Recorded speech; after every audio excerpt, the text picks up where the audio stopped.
cut pediatric cancer research. Not a single Republican criticized him. Has it ever occurred to you that maybe the research was done in a way that was bad? That's a great question. What proof has Trump given us? None. That's not even a talking point for them. He made this talking point up. He cut the Consumer Financial Protection Bureau, which is the anti-scam police. Good. They obviously had no fucking idea what they were doing. Just to be clear, they've saved totals exceeding $20 billion today. So why does Asmongold say that it didn't do anything effective? He flips it and pretends like it's the Democrats that made the Republicans radicalized. I think if you want to talk about a policy decision that makes people radicalized, is the trans in sports. Dude, he's doing the meme. I don't have any strong arguments. Let me talk about trans people in sports. Trump has been bombing random dingy fishing boats with innocent people in them. How do you know that? That's the point, Asmongold. Maybe you should actually know. Even if they were trafficking narcotics, the penalty is not instant death. Yeah, it is. And if it's not, it should be. He's just saying that because it emotionally feels good. He feels powerful. It's all emotional arguments, but the emotion that makes him feel really good is to try to oppress people, I guess, in the way that he's oppressed his teeth historically. This might be so far the worst video I've seen from Asmongold.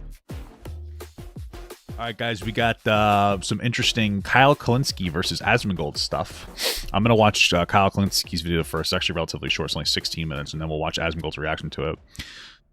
So, yeah, I'm not a huge fan of either of them. I've watched a lot of Asmongold, and he's just, I don't even know if he's dishonest or if he just doesn't know what he's talking about. But, you know, he's not exactly the brightest person, and I just don't like the way this guy looks, but maybe he'll surprise us. Maybe first impressions don't matter. So, another reason I don't like Asmongold, though, is because on the Papa Gut Leftovers channel, we watched a video where Asmongold justifies and wants to bring back slavery. It's a beautiful thing. It's a beautiful thing. It's not beautiful, obviously, but if you want to check that out, check out the Papa Gut Leftovers channel. I've been supporting it. Some of it's shorter form content, so it's a lot of fun. But anyway, let's get this farty started.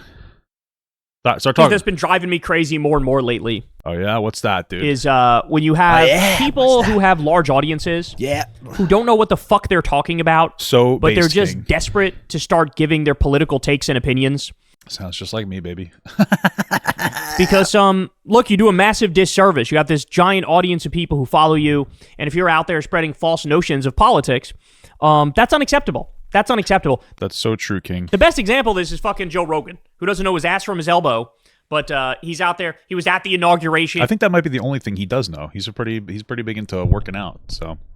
He gave Trump a softball interview, gave J.D. Vance a softball interview, fucking hot stone massages every billionaire in the country on his show regularly. But then he'll go on his show and, so, who, me, bro? I'm just like a centrist. I'm like, I'm not right, I'm not left. I'm sort of above the fray and stuff. Like, it's whatever. Right. He tries to do this enlightened centrist bit. Meanwhile, he's like, you know, on the Trump train, quite literally. So, true. He's a great example of it. But another one is Asmongold. Asmongold, he's been getting more and more political. And I hear this, I just want to shove my nuts in. Getting more and more political. I feel like he's been political for a couple of years now. Like he's been almost exclusively political. I'm sure he talks about other things rather than politics, but like pretty much the most of the stuff that he puts on his channel for a while now has been political. But okay. Waffle iron when I hear this shit. Whoa. Because like, what are you saying? What are you saying? You know you don't know what you're talking about. You know you don't know what you're talking about. He might. I don't know. But he does it anyway. So here he is giving his theory about how, you know, the Democrats, they've been so radicalized that the Republicans are, the poor put upon Republicans, they're just like reacting to what the insane Democrats are doing. I'm not kidding. That's his actual argument. Let's watch. This is I think it is a unique Democrat problem. Now, when a Republican does something bad, here's the big difference, right? It's not that Republicans don't do anything bad, but when a Republican does something bad, everybody generally says, oh, okay, that's really bad. But the problem is... I mean, that is true. I mean, everybody being Democrats, Republicans won't usually take L's on it. I think this is actually the first time we're starting to see Republicans be like, hey, wait a minute. What Trump's doing is bad by not releasing the Epstein files. So, you know, when they cut taxes for billionaires, nobody really says anything. When he talks about how he wants to shift from Obamacare to a government-funded HSA account, that would be catastrophically stupid and bad because you can't use your HSA to pay off your premiums. You know, nobody's saying that that's bad. And that's where the bulk of the cost is for a lot of people on Obamacare. Nobody said it was bad when we took away food stamps from people or when we cut funding to other countries for kids. Some of that funding was for vaccines, and we don't believe in those anymore. That's not bad. Misinformation about Tylenol could potentially cause autism. We don't actually know. None of the things that they said were proven. Then we just go on and on, indiscriminately bombing ships boats that we don't know if they have drugs on, violating due process, just arresting some people happen to be American citizens, profiling people. What else is there? Violating the First Amendment, right? But not allowing people in the media in the Pentagon anymore unless they're willing to basically accept whatever the media tells them rather than actually doing their own investigations. Using the FCC to go after Jimmy Kimmel over a joke because Trump doesn't actually care about Charlie Kirk's death. What else do we got here? Oh, saying that Russia started, Ukraine was actually the aggressor in the war with Russia.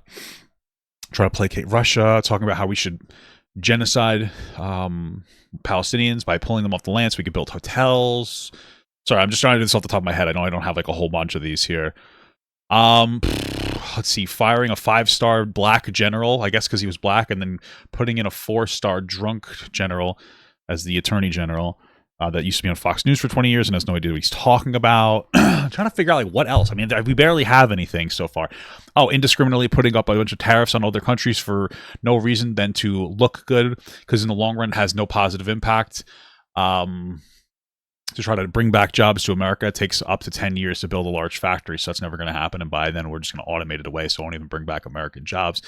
Fuck, what else do we have, dude? Did I mention cutting money for billionaires? I don't know if I did. So, but nobody's been. Oh, by the way, people have been crickets about that on the Republican side. But yeah, people say it's bad, I guess. Is that Democrats look to try to, you know, like, oh, it's not that big of a deal. It doesn't matter that much. Who cares? What is he referring to specifically? Now do you understand why I said? Not really, because I don't know what he's specifically referring to. This made me want to shove my nuts in a waffle iron. Homie literally said, when a Republican does something bad, other Republicans could be like, yeah, that's bad. Yo, this guy gives me Skinny Tipster vibes. Is that valid? Oh, that's cool. How the fuck are you invulnerable to stealth? That might actually be the least true thing I've ever heard in my life. That is somehow the most false thing I've ever heard in my entire life. Asmongold, bro. Let me just tell. Let's just go with Elon Musk. What did Elon do when he was running Doge? You guys all know this. How many times have I given you the list? He cut pediatric cancer research. True. Oh, remember when they cut transgenic research because it had the word trans in it, and transgenic mice research just means that they put like human cells in a mouse so that we can so we can see we can test like human illnesses on it. So basically cancer research, but it had the word trans in it, so we had to cut that. He took away the benefits from like people like trans people in the military that have been there for over a decade just because they don't like trans people, even if they can actually, you know, qualify for the military and they're very productive. You know, we cut that out. I mean, there's a lot of things. I mean, he's just constantly violating people's rights. It's fucking crazy.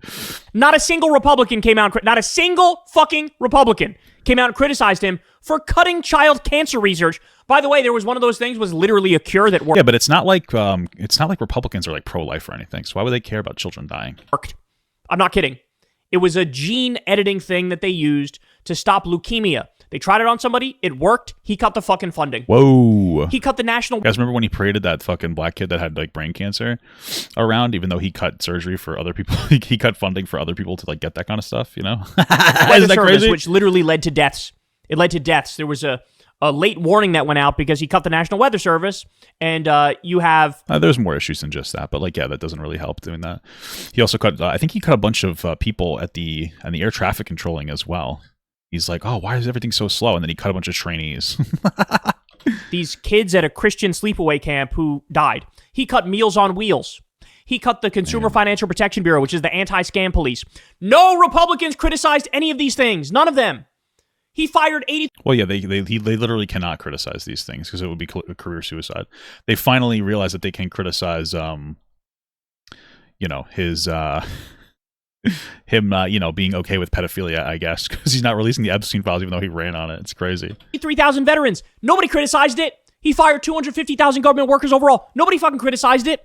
When he cut USAID, cutting off malaria medication from going to people who need it, HIV medication. People have been dying in droves. They didn't fucking criticize it. Are you out of your minds? And that's just Elon. I didn't even mention Trump. Trump has been bombing random dinghy fishing boats with innocent people in them. Well, they might be innocent. We don't really know if they are or aren't innocent. I think is the point. That's why you have due process, innocent until proven guilty. And yes, we should extend it to everybody. I don't think that we should just like be like, oh, yep, you're guilty because I decided you're guilty. It's probably a dangerous precedent to set. So, nobody on the right has been criticizing it at all. Whoa. They've all been lying and pretending these are narco-terrorists and Trump is killing the right people and stuff. This is insane. This is insane. Even if they were, trafficking narcotics, the penalty is not instant death. Are you ridiculous? I am ridiculous. Oh my God. We're only 24 seconds into a 2-minute clip. I don't know if I can fucking get through this thing, bro. I don't know if I might like fucking have an aneurysm on air. Like, oh, it's not that big of a deal. It doesn't matter that much. Who cares? And I think that is radical. I think one thing that you guys have to try to do when you talk about Asmongold is to try not to get triggered by what he says, if it's possible, especially when you first start the clip. Because Asmongold, and I'm sure he's going to do this almost instantaneously. Actually, I think he named the title. No, he just said the titles. He said I'm the dumbest person ever. He's going to be able to optically make it look like you're obsessed with him. Like, wow, this guy's or you're triggered. Oh, wow, this guy's triggered already. Wow, he's already triggered. Like, wow, what a loser. That's going to be the play that he's going to make. And that's the play that he would obviously make, So... a lot of people. And I'll view that, and we can contrast this now with, do you remember whenever they had all those text message leaks and it was all those young Republican people talking about how much they liked Hitler? And nobody really cared about that anymore. And the reason why, it's because left-wing people have established basically a standard, and now right-wing... What's the standard that we've established? I'm a little confused on that. People are living up to it. Oh, okay. So what he's saying is that people on the left have created this standard that like everybody on the right is a Nazi, and so people are desensitized when they hear conservatives say Nazi shit or something. I think that's what he's trying to. I mean, maybe. I mean, there might be a level of truth to that. He flipped the truth exactly on its head. This is insane. It's been the exact opposite. My entire adult life, it's been the opposite. There was literally a slogan that the Democrats had about how much we're pussies. Michelle Obama came out and said, when they go low, we go high. That dominated a generation of Democratic thought. When they go low, we go high. Maybe. That might be true. I don't know. I have to think on that one. I'm trying to think. Because I wasn't super politically aware for, I would say a while. I wasn't really latching onto a whole lot of political stuff till 2016. I think that Trump was an enlightenment period for a lot of people. You know what I mean? Yeah, where they got into politics. And by that time, things have already gotten pretty fucked. I would say, though, that presidents before that have had some pretty, I would say, even Bush had a level of decorum. He just has, he was a little bit of a goofy guy and could sometimes speak improperly. But sure. And then what happened? How old is this guy? The Republicans decided to shatter the filibuster record under Obama.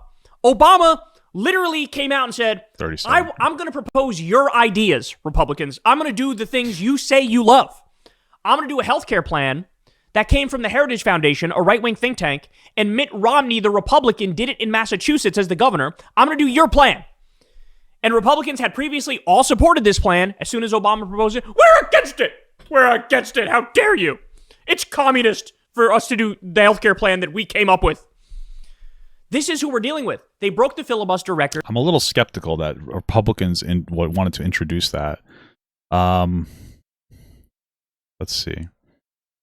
I mean, I guess I don't really know. I mean, not for nothing, but Obamacare is kind of a conservative plan, to be honest with you. If you think about it, it still has a capitalist middleman, which I think is probably unnecessary. But then also, fundamentally speaking, single-payer healthcare, which apparently some of the core aspects that conservatives used to support were the individual mandate. Maybe I'll just read this. Yeah, the individual mandate, the core principle requiring all individuals to purchase health insurance or pay a penalty, originated with the conservative economists and was championed by the Conservative Heritage Foundation think tank in 1989. Okay. I mean, that does make sense to get everybody healthcare. It also makes sense from a business perspective to have an individual mandate that's not on to small or big businesses to maintain, because this way they don't actually have to worry about the promotion of that, providing that to people. It also makes small businesses more competitive because you can have insurance even if you are on a small business. Romney Care as the model. 2006 Massachusetts healthcare reform law signed by Mitt Romney included an individual mandate insurance exchanges and subsidies for low-income residents, mirroring many aspects of the later federal ACA. Barack Obama explicitly stated that the ACA was built on the proven bipartisan state model. 1990s GOP legislation. During the debate over President Clinton's healthcare reform in 1993, a group of Republican senators, including John Chafee, Bob Dole, Orrin Hatch, and Charles Grassley, proposed a bill that shared major features with the ACA, such as individual mandate, health insurance purchasing pools, and a ban on denying coverage for pre-existing conditions. That's good. Despite these shared origins, the ACA did not receive any Republican votes when it passed in Congress in 2010. The political dynamics shifted over the years, and the plan was once a Republican alternative to a more liberal approach became the subject of intense partisan opposition. Interesting. Wow. That's actually really interesting that Barack Obama was basically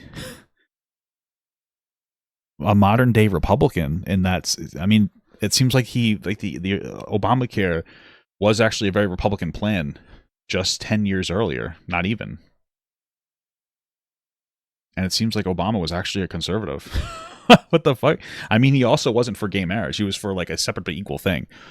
I think Obama was an actual conservative, especially by today's standards. How funny is that? They fucking instantly rejected their own ideas.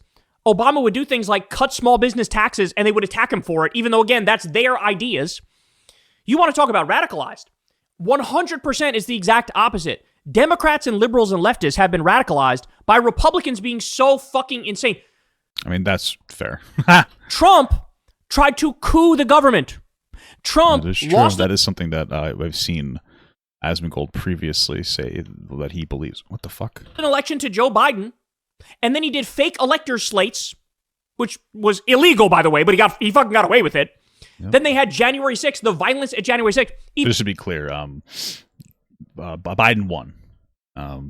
What he's saying, Biden won, and then Trump wanted to use faulty electors that he chose to change the vote and vote against the will of the people. Because technically, the Electoral College does not have to vote in the way of the American people. So even after the violence, Trump was still making phone calls saying, "Don't certify Joe Biden." True. He was asking politicians not to certify Joe Biden.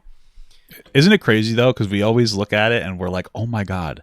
Like people, I think nowadays one of the biggest things is that people think that Trump is this really popular guy. Trump is just like a populist guy. Nobody really likes Trump in the way that people want to pretend that they like Trump, right? And you'd be like, that's not true. It's like the guy beat 2 women, and he lost to a senile old man. He's not that popular. People just thought he was better than the alternatives.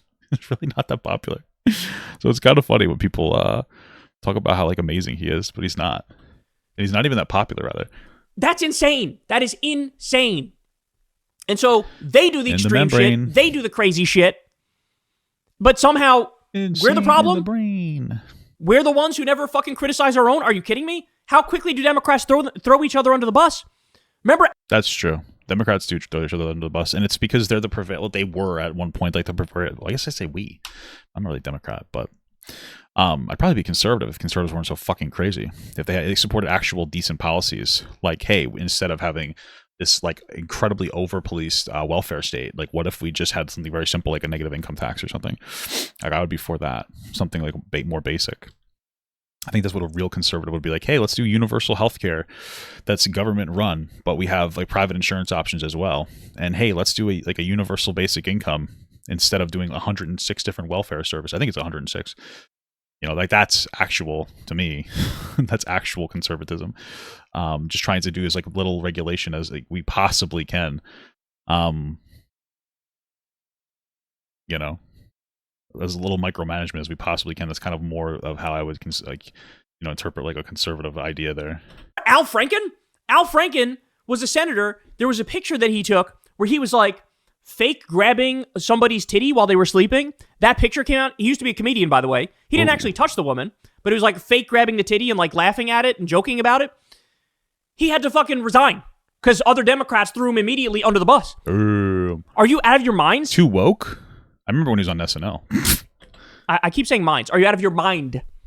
I mean, this is ridiculous. This is absolutely ridiculous. Nothing could be further from the truth. It was Donald Trump who came along and he sort of defined this idea of be a bull in a china shop, never fucking apologize, always plow through, and then eventually people just move on and you're good. So it's kind of true, yeah. He started that. We're just getting to the time now where Democrats are finally catching up to that, right? That's just starting to happen now. And thank fucking God it is. Because here's the deal. We can only have civility and decorum if both sides agree to civility and decorum. It's that simple. As soon as the Republicans go, fuck you, then we have to say fuck you back. It's like with the gerrymandering fight. By the way, Asmon, who's the one that gerrymandered first? It was Texas and the Republicans that said... Oh, he's talking about how they... So every 10 years, usually, states will redraw their district lines. And so Texas is like, oh, we're going to redraw... That's gerrymandering. I'm going to redraw our lines so that we have more representation in the House. That's the idea.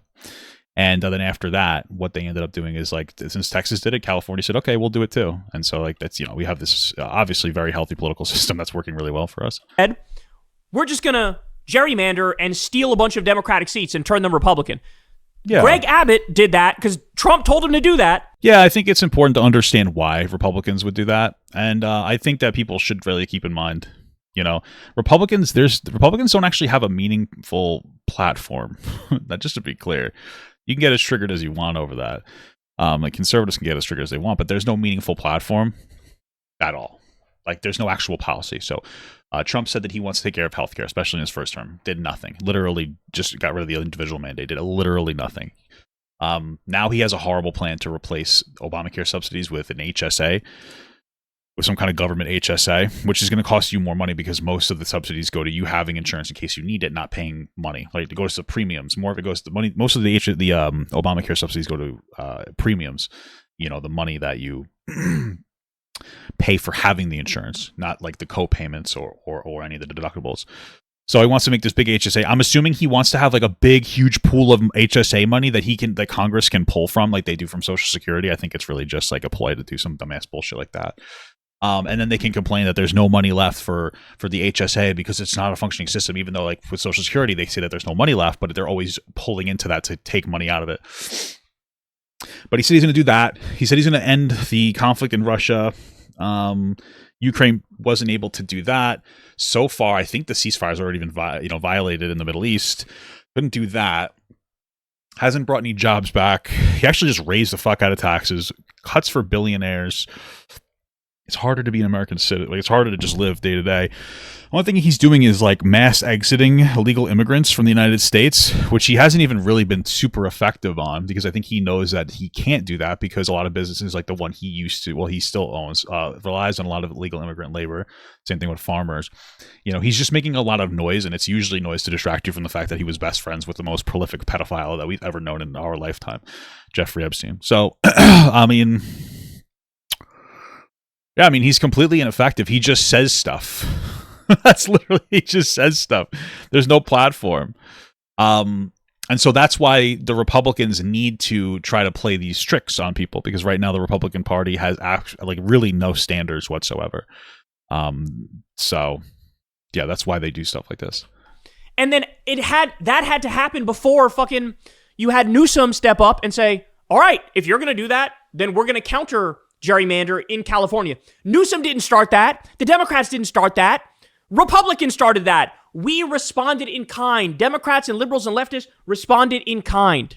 So he has it exactly wrong. He has it exactly backwards. These motherfuckers are unhinged and out of control and radical. And because of that... Oh, the Teenage Mutant Ninja Turtles are radical too. We have been dragged into having to do the same to keep things even Stevens. Sure. Oh yeah, I heard that. Well, I don't know if I can. I don't know if he actually was jerking off Bill Clinton. That I don't even know if I don't know if that's true. Maybe, I don't know. If they're going to gerrymander, we say we're not going to do it on principle. Then they just win everything. Period. As far as the eye can see. That's pretty much the case. Yeah, absolutely. That's one of the biggest issues with like people had with Taylor Lorenz, is that she would criticize Democrats for doing something to the 10th of a degree that Republicans would already do. And you could tell that like she's more interested in that type of infighting behavior than actually having a positive impact. So, in a very weird way, once the other side starts cheating, in order to make it more fair, you also have to start cheating. Once they start being insane, to keep it fair, you also have to be equally insane in the opposite direction. Like, it's the only way to do it. And again, he flips it and pretends like it's the Democrats who are totally unhinged, and that made the Republicans radicalize. Get the fuck out of here. Also, making it seem like, Republicans are put upon to have to condemn a Republican group chat where they were like loving Hitler. Like, what the, like that should be easy. That should be a low fucking. Well, like the Conservative Party right now loves it's. They're getting to the point where they love Hitler. Let's be fucking real. I mean, there's a lot of support for Nick Fuentes, and by the way, I don't like Nick Fuentes at all. I think that he's like a scourge on politics. But if it's really, it is kind of funny. That like Nick Fuentes, the only difference between the current Conservative Party and Nick Fuentes is that Nick Fuentes also doesn't like Jewish people. That's it. Like conservatives don't like black people, they don't like gay people, trans people, Hispanic people, and all Nick Fuentes does say, well, you know what? I also don't like Jewish people. And then all of a sudden, like it's like, oh, what the, you know, why are you guys angry now? Like what, you know what I mean? It seems like you should have been angry the whole time, but fucking bar, bro. But to them, it's not. You have all these conservatives that are saying this crazy stuff, and there's never a point of moral authority that, you know, any liberal can have when you're the one justifying, you know, shutting down a college, or you're the one justifying being violent to an officer, or you're the one justifying, you know, destroying property, somebody's car, something like that. They all. Oh, he's talking about, I guess, rioting in Tesla. Sure. I mean, I think that this is unfortunately something that. I mean, I hate to be the both sides guy, but this is something both sides do. I mean, January 6th was a huge example. I mean, really, the BLM protest was even a bigger example, but that was a very unique time in our history. You know, COVID made it so that everybody was home, and they were getting really riled up. They were consuming a lot of short form content, and et cetera, et cetera, et cetera. So, but this, I mean, it's really more of a human nature issue, I would say. But okay. All got blacklisted and fired from their jobs. Yes, but I understand that structurally, but that doesn't matter. It doesn't matter what happened to them. What matters is how the public perceives it. And I think that this is continuing to be. Why? Okay. The case. I think that any conservative at this point should totally stop purity testing, because left-wing people don't purity test themselves. And if it's actually funny. I think this might be one of the most intelligent things that I've ever heard Asmongold say. And it makes me feel like Asmongold might actually know what he's doing in a way where I usually don't think he knows what he's doing. And let me explain to you why. Conservatives don't purity test anybody, really, except for now. This is a very new thing to do. And the reason that it is happening is because they have like they have the hive mind. They have the public perspective, just like, you know, the left had the hive mind, you know, during COVID times. And one of the things people would say is like, "Hey, don't purity test me," and because that's a Hassan talking point. Don't purity test me. We should be sticking together. But the reality is that like the group that's usually quote unquote in charge is going to purity test more because they have the political power. They don't need to stay unpurity tested. But now conservatives are getting they're getting the narrative back. They're getting the hive mind back. They're getting the political control back. And so, to me, this communicates that like Asmongold's aware of that, and he knows that if conservatives do continue to purity test each other, that they're going to fail within the next, like, probably, I mean, honestly, the next year. I think they're going to fumble the bag before the midterms. The same thing that happened with Trump, you know, his first midterms. If it wasn't for COVID, nobody would give a shit about Trump. They would think he's a complete fucking idiot, but he had an excuse for his, like, failing economy, or his trending towards a failing economy, I would say. Or else we would see like a lot of the short side failures, I think, right now, and it wouldn't be able to be covered up by COVID, because like deficit spending before COVID even hit, inflating the annual federal deficit by $350 billion pre-COVID. Nobody was ever going to be like, this is really smart. He was an ineffective, like just bad leader, but COVID covered him up. But this shows to me that like, I think Asmongold might know more than he's talking about. The grift might actually be like purely intentional. It might be pure, like he might know exactly what he's doing and just pretending to be stupid. He might be like a legitimate, like pretend centrist that's actually super right wing. That like he just knows strategy.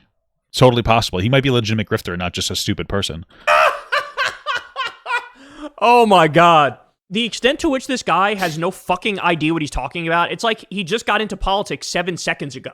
Like, literally just 7 seconds ago, he was like, politics, what's that? I have opinions on it. What is this? You don't know what you're talking about. You know you don't know what you're talking about. That's the thing that gets me, is I know he knows. He doesn't know what the fuck he's talking about. You allow other people to create the optics for you. All you're doing is you're allowing your enemy to define how you lose. And basically, you can see how they had no problem voting for Jay Jones, right? This is a guy that like fantasized about killing, his political opponent's children. He wasn't. That's a fucking lie. You're lying. You're lying. He said shit like Jay Jones.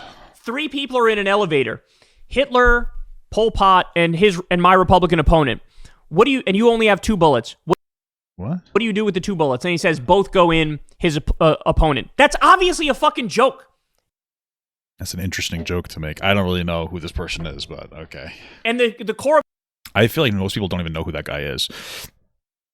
Doesn't sound like a particularly, good joke, but okay. The joke is, this is how fucking evil these Republicans are. That's the joke, right? Well, I would say given the current temperature, it's probably not a good joke to make about killing good Republicans or anybody for that matter. Right? So fucking, he wants to kill. No, he fucking doesn't. And by the way, everybody knows that. The right knows that. Is it fucking edgy as fuck? Absolutely. Was it private and not meant to go public? Abso-fucking-lutely. I think that you could say you think it was an edgy joke. Oh, it was a private edgy joke. Okay. Well, that's still not appropriate, but like whatever. You know what I mean? I would say that's the same thing as like those bunch of those conservative adults. They say it's kids like making a bunch of Nazi shit. Like I don't necessarily like I say edgy jokes all the time. Like I'm not gonna like, go crazy over somebody making like an edgy private joke. If it was public, that'd be an issue. Privately, I don't necessarily care. I mean, it's still bad optics. You gotta be careful. But he doesn't actually want to kill his opponent. And by the way, that's why he fucking won. Whoa. And thank fucking God he did. Because guess what? It's the exact opposite of what you're saying, Asmongold. Finally, Democrats have gotten it and woken up. This is the only way.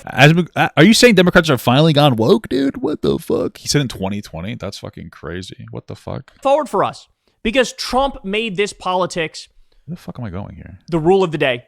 He made it like this. Let's remember. Here is what Trump and MAGA, here's what they've referred to Democrats as during the Trump era. Whoa. The enemy within, scum, terrorists, vermin. It would probably be a little more productive if you showed people them saying that. I mean, I believe you, but, especially since you're I mean, I don't know. I imagine you're arguing against his audience. You'd probably want to be like, here's all the things that he said, Radical, lunatics, demonic, evil, fascist, Marxist, communist, garbage. Well, so the response to that's just going to be like, well, they said that about us first. That's going to be the response to that. So, the enemy of the people, treasonous, animals, degenerates, Jew haters, lowlives. This is how they talk about us. And then finally, when we go, okay, bet, these are the new rules, fine, we'll play by those rules too. Now you whine and cry and bitch and moan? No, get the fuck out of here. I guess. I don't know. Again, the problem is that I remember being on TikTok in 2020, which sounds so silly, but there were a lot of young people who were saying a lot of pretty intense shit about conservatives, I would say. And I think that people took it seriously, I guess, instead of just being like, oh, these are just some cringe kids. So, I don't know. Although Trump is quite an interesting fella. It's quite an interesting fella, I'd say. Maybe that's probably where they got some of that information from, Bob. Get the fuck out of it. Compare what Obama has called Republicans or what Biden has called Republicans. Yeah, but Obama wore a brown suit, so that's pretty terrible. Do you remember that fucking issue? Everybody made a meltdown about that. Yeah, in 2016, white women became too cringe, dude, and too woke. That's the problem. To what Trump... I don't know. I like to think that from like we see like a societal perspective, if we look at it almost like almost like a social work perspective, everything going on, it just seems like an adjustment to the internet. And we'll either get through it or we won't, right? I mean, the internet allows people to be very hyperbolic. It allows people to say things without, with anonymity, and it allows people to not have to say things to other people. So it's easier to like not value people as people. And so I'm hoping that this is like just kind of an adjustment to that. I'm hoping that this is really just an adjustment to us figuring out how to use the internet correctly and our relationship with it. Has called Democrats. It is fucking night and day. Whoa. You get fucking... Like the Tom Cruise movie? Buttoned up, civility, decorum, professional presidents from Biden and Obama when it comes to their language vis-a-vis the other side. But Trump? He's fucking throwing haymakers left and right. And like I said, finally, the Democratic reaction to that is, okay, yeah, fuck, Jay Jones, fine. We're totally fine with him. And now you want to cry, and now you want to bitch, and now you want to moan. Well, maybe you should have fucking thought about that when Trump was calling us the enemy within and fucking terrorists. Maybe if you policed your own side a little more, we wouldn't have gotten to the point where Jay Jones would be the standard bearer. If you're going to vote for that person and you're not going to have people withdraw. Well, so this is one of the things that's going to happen, especially in like the Hassan sphere. No, like, so I don't know Kyle Kulinski, but like there was I feel like the policing against people like Hassan wasn't exactly the way that it needed to be, and he'll say like, oh, you guys didn't police Hassan enough or some dumbass bullshit like that. Other nominations from them. My balls. Well, then I don't want to hear from you about how bad it is that somebody said something bad in a group chat. It just absolutely fucking incredible. It's amazing how he can flip the reality on its head so smoothly, and not even fucking think twice about it. Not even think twice about it. Meanwhile, just gotta lie confidently, baby. That's how you gotta make it. You gotta make it till you fake it, baby. Who's the biggest commentator on the right these days? Nick Fuentes. Here's some stuff Nick Fuentes has said. Quote, Hitler was really fucking cool. I admire Hitler. I disagree with that, by the way. He was not a cool guy, okay? I don't care that much about the genocide in Gaza. I'm ambivalent. He postures like he's pro-Palestine. That's what he's actually said about it. I imagine. I don't. Does anybody think he's pro-Palestine? I figured it was more one of those things where like he doesn't like Muslim or Jewish people. So, he said women shouldn't have the right to vote. Boys and girls should get married as teens. Quote, be against women's rights. Be against them getting educated. He said ban birth control, ban contraceptives, don't allow women in the workplace, ban them from voting, pornography should be banned. He called for... Well, I mean, you're not going to win on that one. I feel like pornography's got some optics issues. There's some addiction issues right now. That's probably on top of the fact that, it's difficult to go out on dates for young men, so... Catholic Taliban rule. He said, quote, we want to go back to the Middle Ages. This is your side, and this is the future of your fucking side. He said, quote, democracy is wrong. Quote, I fucking hate the poor. I love the rich. Jesus Christ. And you're going to come after us. You're going to come after us. The left, who's fucking the core of what we believe is, hey, everybody should be treated equally and fairly. The core of what we believe is we should have universal health care and free college and a living wage, and we should end the wars, and we should let people join unions. We should have paid time off by law, paid vacation time, paid maternity leave. And we're the fucking problem? It's funny because a lot of these policies, I think a lot of like racist white supremacists would like if we had, maternity leave and all these different subsidies for people that are having kids. It would increase the white birth rate. No, I personally don't care about white people. I like white people. I'm a white people, but I just mean in general. I like white people. What I mean is I don't care about maintaining a white country. I don't really give a fuck about that. I think it's stupid, but. I can't. I can't with guys like this. It's just, I don't even know why he bothers. And also, wasn't he like casually saying some of the most genocidal shit anybody's ever heard about Palestine not that long ago? And I think he said that he doesn't care about the culture, so he doesn't care if they die, which is I think, very wrong. Now he's going to tut-tut and fucking finger wag and tone police the left. Fucking tone police yourself, you bitch. What'd he say? He said something really atrocious. I don't remember the specifics, but it was something like, I don't feel bad at all, talking about the dead people in Gaza. I don't feel bad at all. Then he went on to say something like they're inferior. They're an inferior people. They're an inferior culture or something like that. There is a little bit of irony because like Donald Trump wants to kind of bring back a culture of like, I mean, what is the Conservative Party really advocating for? Anti-woman sentiment, anti-gay, trans sentiment. Like, so it's interesting. That's the side he supports in general. And I know that it doesn't mean he just supports everything, but that is literally like the loudest information. It's like, hey guys, we don't have anything to talk about today. What should we do? Oh, let's complain about trans people today. Like that's the whole entire thing. So, I mean, I have nothing but disdain and scorn for such a smug prick.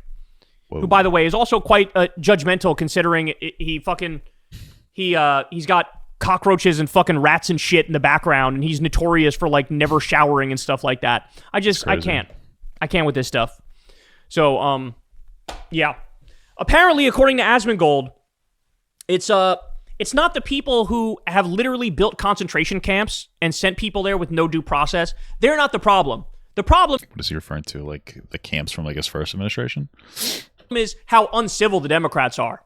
The uncivil Democrats are radicalizing the Republicans. It's not the other way around. It's not that it's the Republicans radicalizing the Democrats, finally, to fucking wake up and take this fascist threat seriously and fucking do the right things. Fight back against Trump, all of his illegal wars and all of his fucking insane immigration policy. No, it's not that. Can't be that, of course. I mean, God damn it, man. God fucking damn it. How can anybody watch this? I really hope that nobody's watching this and like taking this political stuff seriously. I really hope so. Because you're better off. It reminds me of that old poll that said... I mean, I don't really necessarily disagree with what a lot of this guy's saying. I just feel like, I mean, it's easy to say, but, he didn't exactly cite his sources, if that makes sense. Like, so I think it's going to probably be easy for Asmongold to just say, nah, and it's going to be audience versus audience at this point. For the most part, that's going to be kind of like what it goes down to rather than like actual facts. But I mean, I guess there's really no sources to cite. All you can really do is say things. But I do be loving a good online slot battle.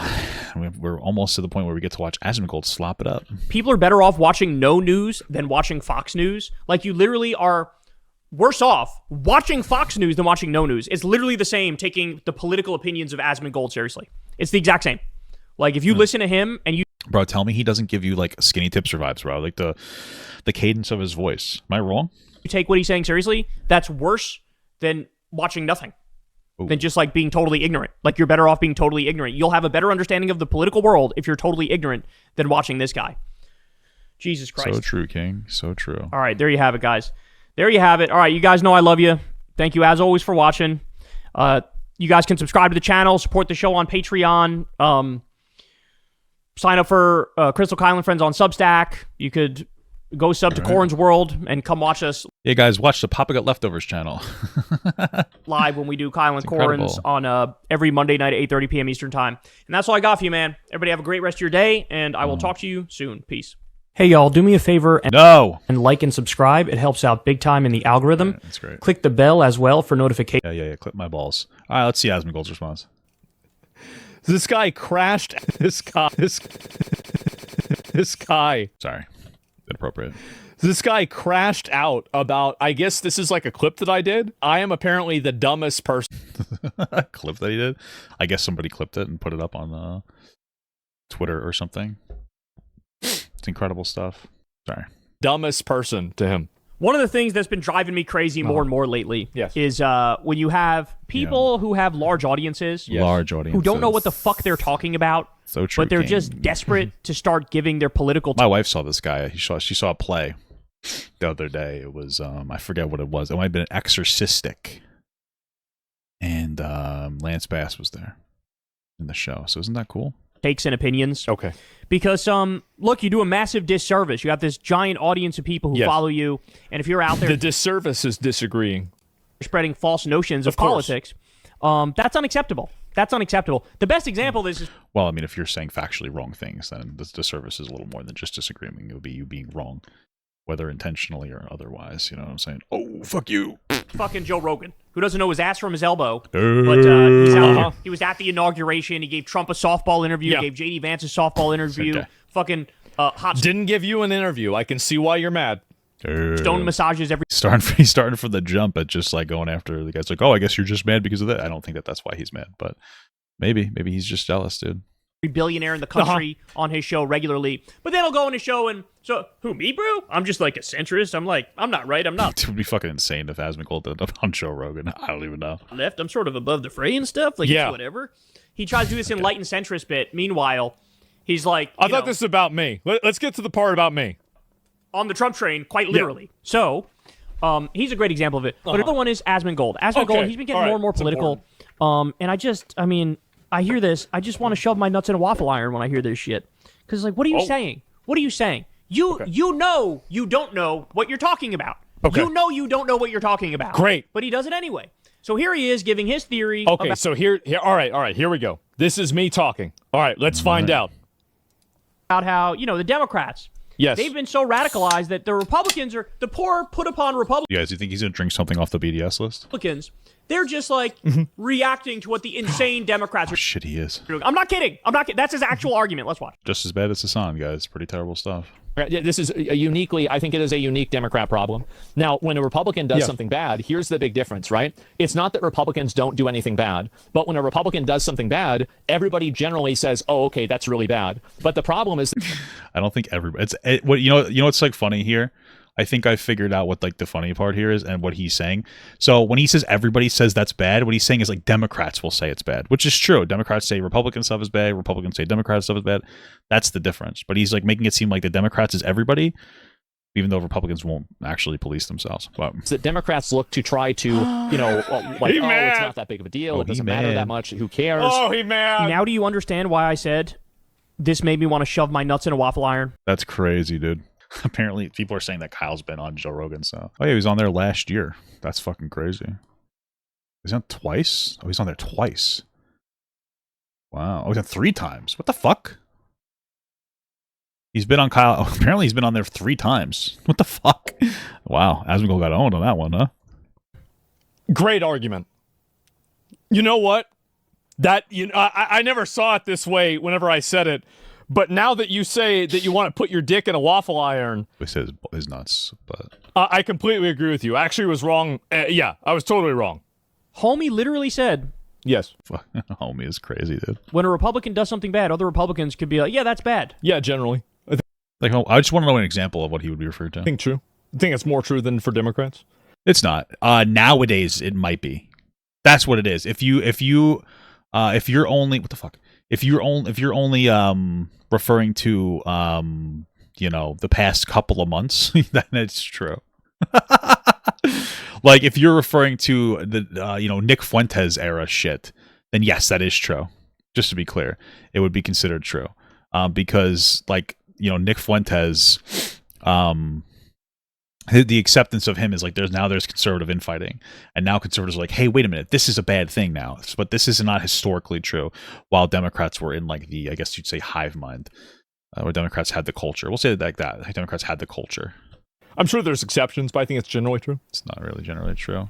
Unless you are, I mean, it's also possible that Asmongold, and I know I'm fat, but Asmongold's diet might be so bad that he has like a brain fog that makes him forget anything that happened, like, before like 2.5 weeks ago. So if that's the case, he's right. If you don't remember anything before like a month ago, then like, yes, this is true. So.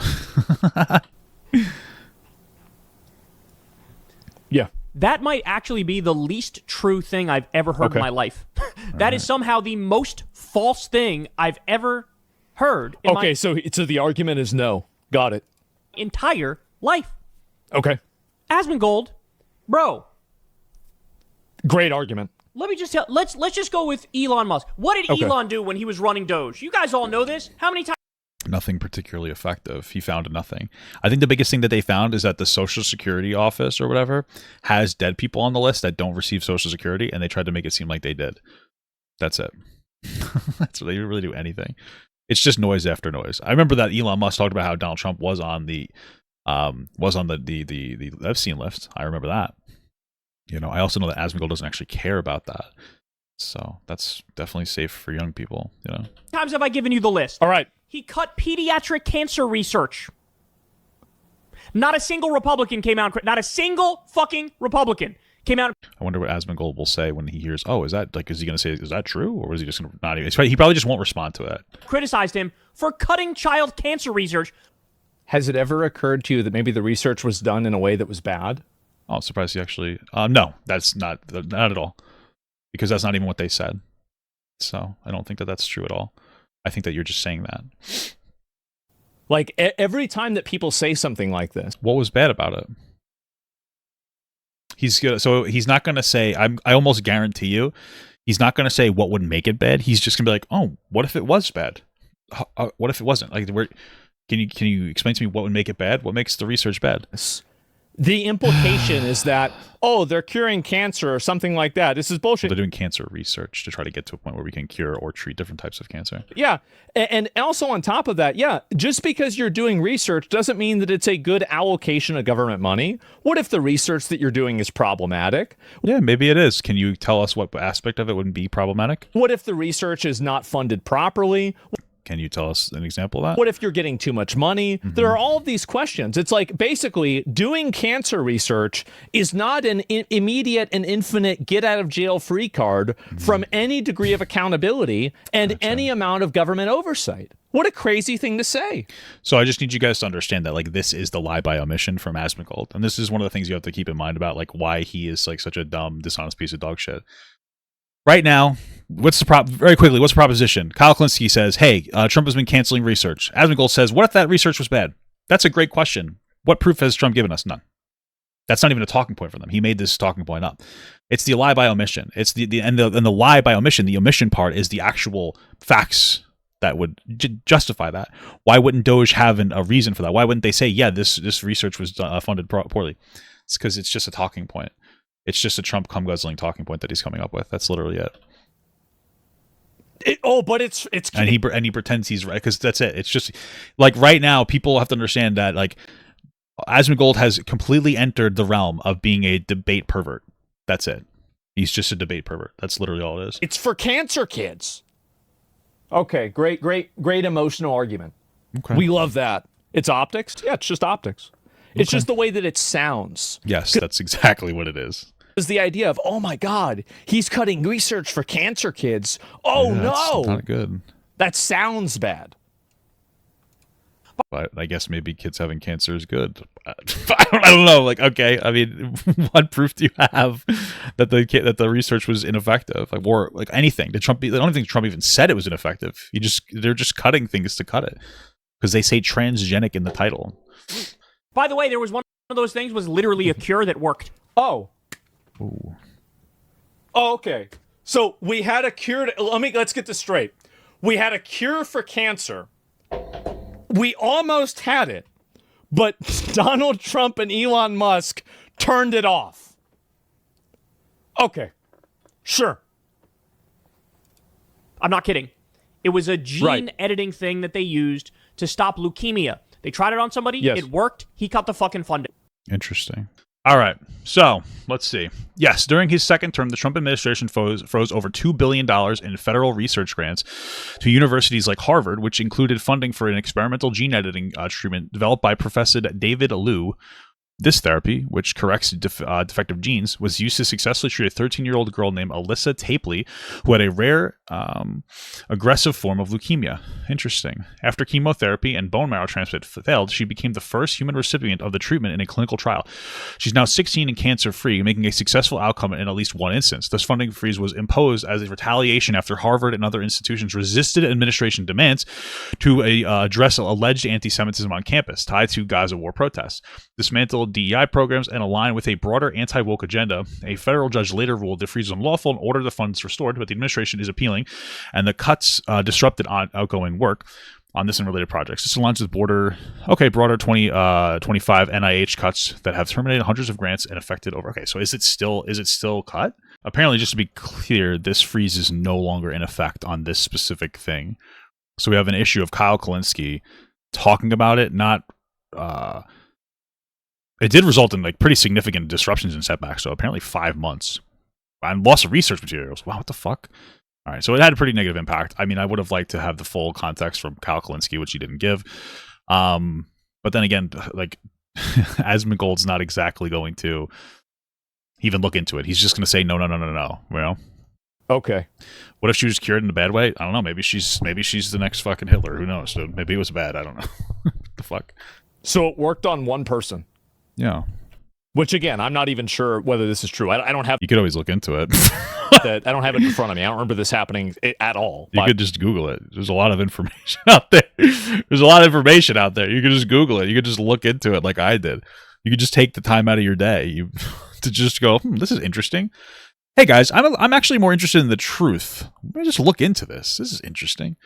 I guess it only helped one person. And you could make an argument. I mean, that's like, hey, I think that's a waste of taxpayer dollars. We could use that money for healthcare for more people than helping one person. That's an argument to make. Do I agree with that? Not necessarily. I think that like advancement into these types of things is really good. And it's probably just like overall, it's just good to research even rare forms of things. You could just discover other things and find out how things like leukemia and even some kind of gene editing works. I mean, I'm sure you could apply that more broadly 20 years from now if you continue to research that. So I would disagree with that argument, but like he's not doing that. He's not even looking into it.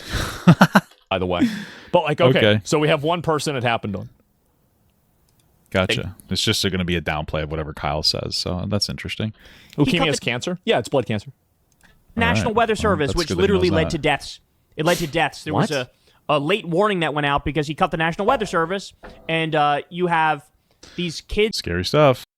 At a Christian sleepaway camp who died. He cut. All right, Asmongold feels like he's got this one. Oh, fuck. Okay. I live in Texas. Okay, so he's going to look this one up, guys. Meteorologists say the National Weather Service did its job in Texas. DOGE cut hundreds of jobs at the NWS, but experts who spoke to Wired says the agency accurately predicted the state's weekend flood risk. These are meteorologists. If you don't know, that's a weather wizard. Gotcha. Those are people that understand the weather. Okay. Well, would you look at that? Would you look at that? Sounds like some specific, and this is the thing, right? You give a specific example, and it falls apart. Meals on wheels. Okay. I mean, I think Asmongold's probably going to be right on this one. From what I'm seeing, there's no actual conclusive evidence that the Trump cuts directly caused. I mean, it's possible. This is the thing. It would be like speculative at best to be like, hey, listen, he did cut a significant amount of jobs. I think it's about 600 positions that he cut. And so that could have led to it.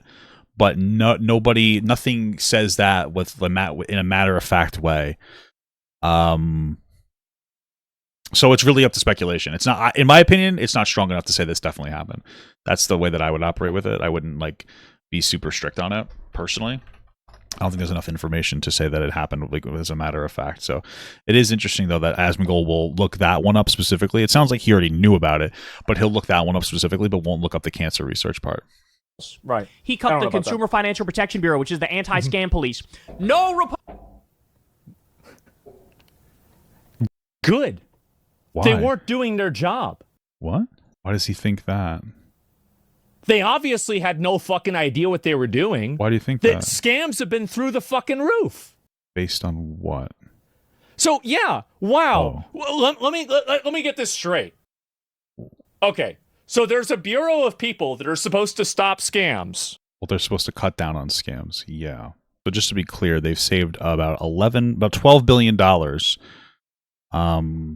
So they've saved about $12 billion since 2011 before Trump had cut them. And I think the Consumer Financial Protection Bureau, established in 2011, had secured this amount of $11.7 billion in relief, including monetary compensation, debt cancellation, and other revenues for over 27 million consumers through enforcement actions against illegal practices by mid-2016. Oh, that's pretty good. 5 years, and they saved $12 billion. Just before the Trump administration began. This figure covers agencies' first 5 years of operations under the Obama administration, while the CFPB faced leadership changes and shifts in priorities, not challenges, shifts. Starting in 2017, such as appointing Mick Mulvaney as acting director, who emphasized deregulation. It wasn't formally cut or eliminated. Enforcement continued, albeit it was slower pace initially, contributing to cumulative totals exceeding $20 billion today. Wow. The pre-2017 relief reflects direct benefits from lawsuits, supervision. Interesting. Wait, so it hit over $20 billion? Interesting. That's interesting. Okay. So why does Asmongold say that it didn't do anything effective? All right, so apparently it did $20 billion, and that was 2025. Okay, so it seems like it did $12 billion in the first 5 years, up until 2016, and then it did $8 billion from 2017 to when he cut it in 2025. But it seems like the reason is because Trump decided to appoint somebody who is actively trying to gut it down to be less effective so they could justify cutting it. Okay, got it. And you want to keep them on payroll? Okay, Asmongold's stupid. They sucked. This is like saying we shouldn't have jail because people still commit crimes. Like, that's literally what he's saying. We shouldn't punish people for things that they do wrong because people are still committing crimes. This is literally a defund the police argument that he's giving right now. Republicans criticized any of these things. None of them. He fired... Jesus. It's actually... This might be so far the worst video I've seen from Asmongold. 83,000 veterans. Nobody criticized it. Oh, no. You can't fire veterans anymore. What? Just to be clear, apparently this claim isn't even accurate. So the claim that this is not exactly helpful for Kyle Kulinski. It's funny because Asmongold could probably own him a little harder if he ever looked into anything. But the problem is that Asmongold is too afraid of looking into things that he doesn't know because then he might be proven wrong live. And so he's not going to say it confidently. I'm pretty sure that's why. The claim that President Trump personally fired 83,000 veterans is inaccurate and overstated. What occurred was a proposed aggressive reorganization at the Department of Veterans Affairs in the early 2025, targeting up to 83,000 employee positions, not exclusively veterans, for reductions through layoffs, attrition, hiring freezes, and eliminations of redundant roles.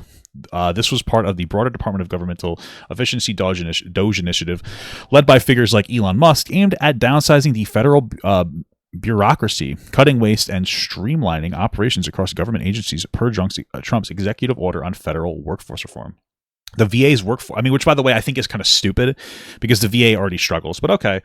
The VA's workforce had ballooned under prior administrations, e.g. via the PACT Act extensions, leading to claims of inefficiency and overlap. The cuts were intended to refocus resources on core veteran services like claims processing, where backlogs reportedly dropped significantly under the new leadership. Facing backlash from lawmakers, unions, and advocates, the plan was scaled back mid-2025 to about 30,000 positions by fiscal year end, which I don't even think we've hit yet. Have we? When is Q4? All right, anyway, with actual dismissals in the low thousands initially, e.g. over 1,000 in February. Administration officials maintained that reductions would not harm veterans' cares or benefits, emphasizing performance-based accountability and elimination of non-essential roles added during previous expansions. While many VA employees are veterans themselves, the targets included administration and support staff, not frontline caregivers in mass. This actually might not be bad. The one thing that I'm skeptical of, the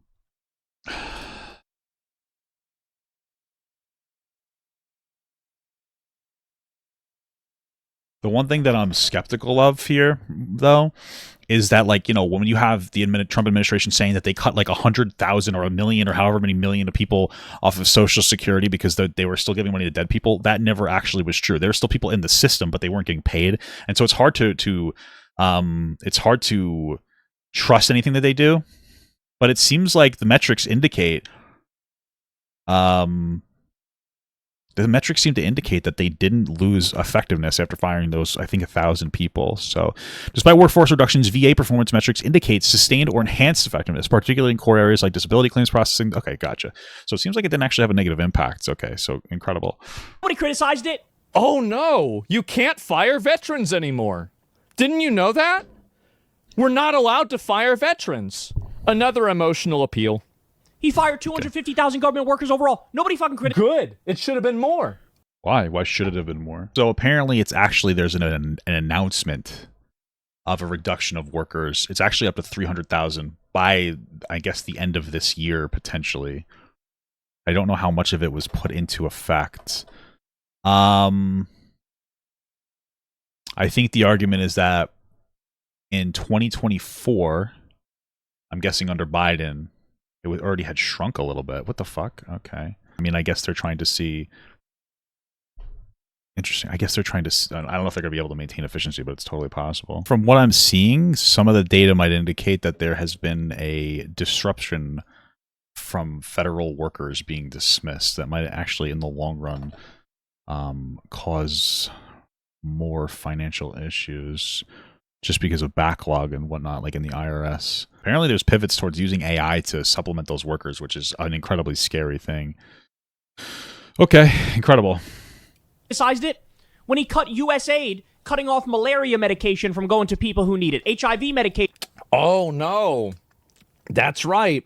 It's America's responsibility to pay for people that have HIV and AIDS in Africa. I don't think it's a bad thing to help people struggling with these issues. I think that there's also a conversation about, like, you know, different Western involvement in other countries not only having a general positive impact from, like, giving USAID to other people, because it puts us, like, first in line when it comes to, you know, any potential trade deal or anything like that, but also we do disrupt different people by inserting ourselves into, you know, foreign conflicts.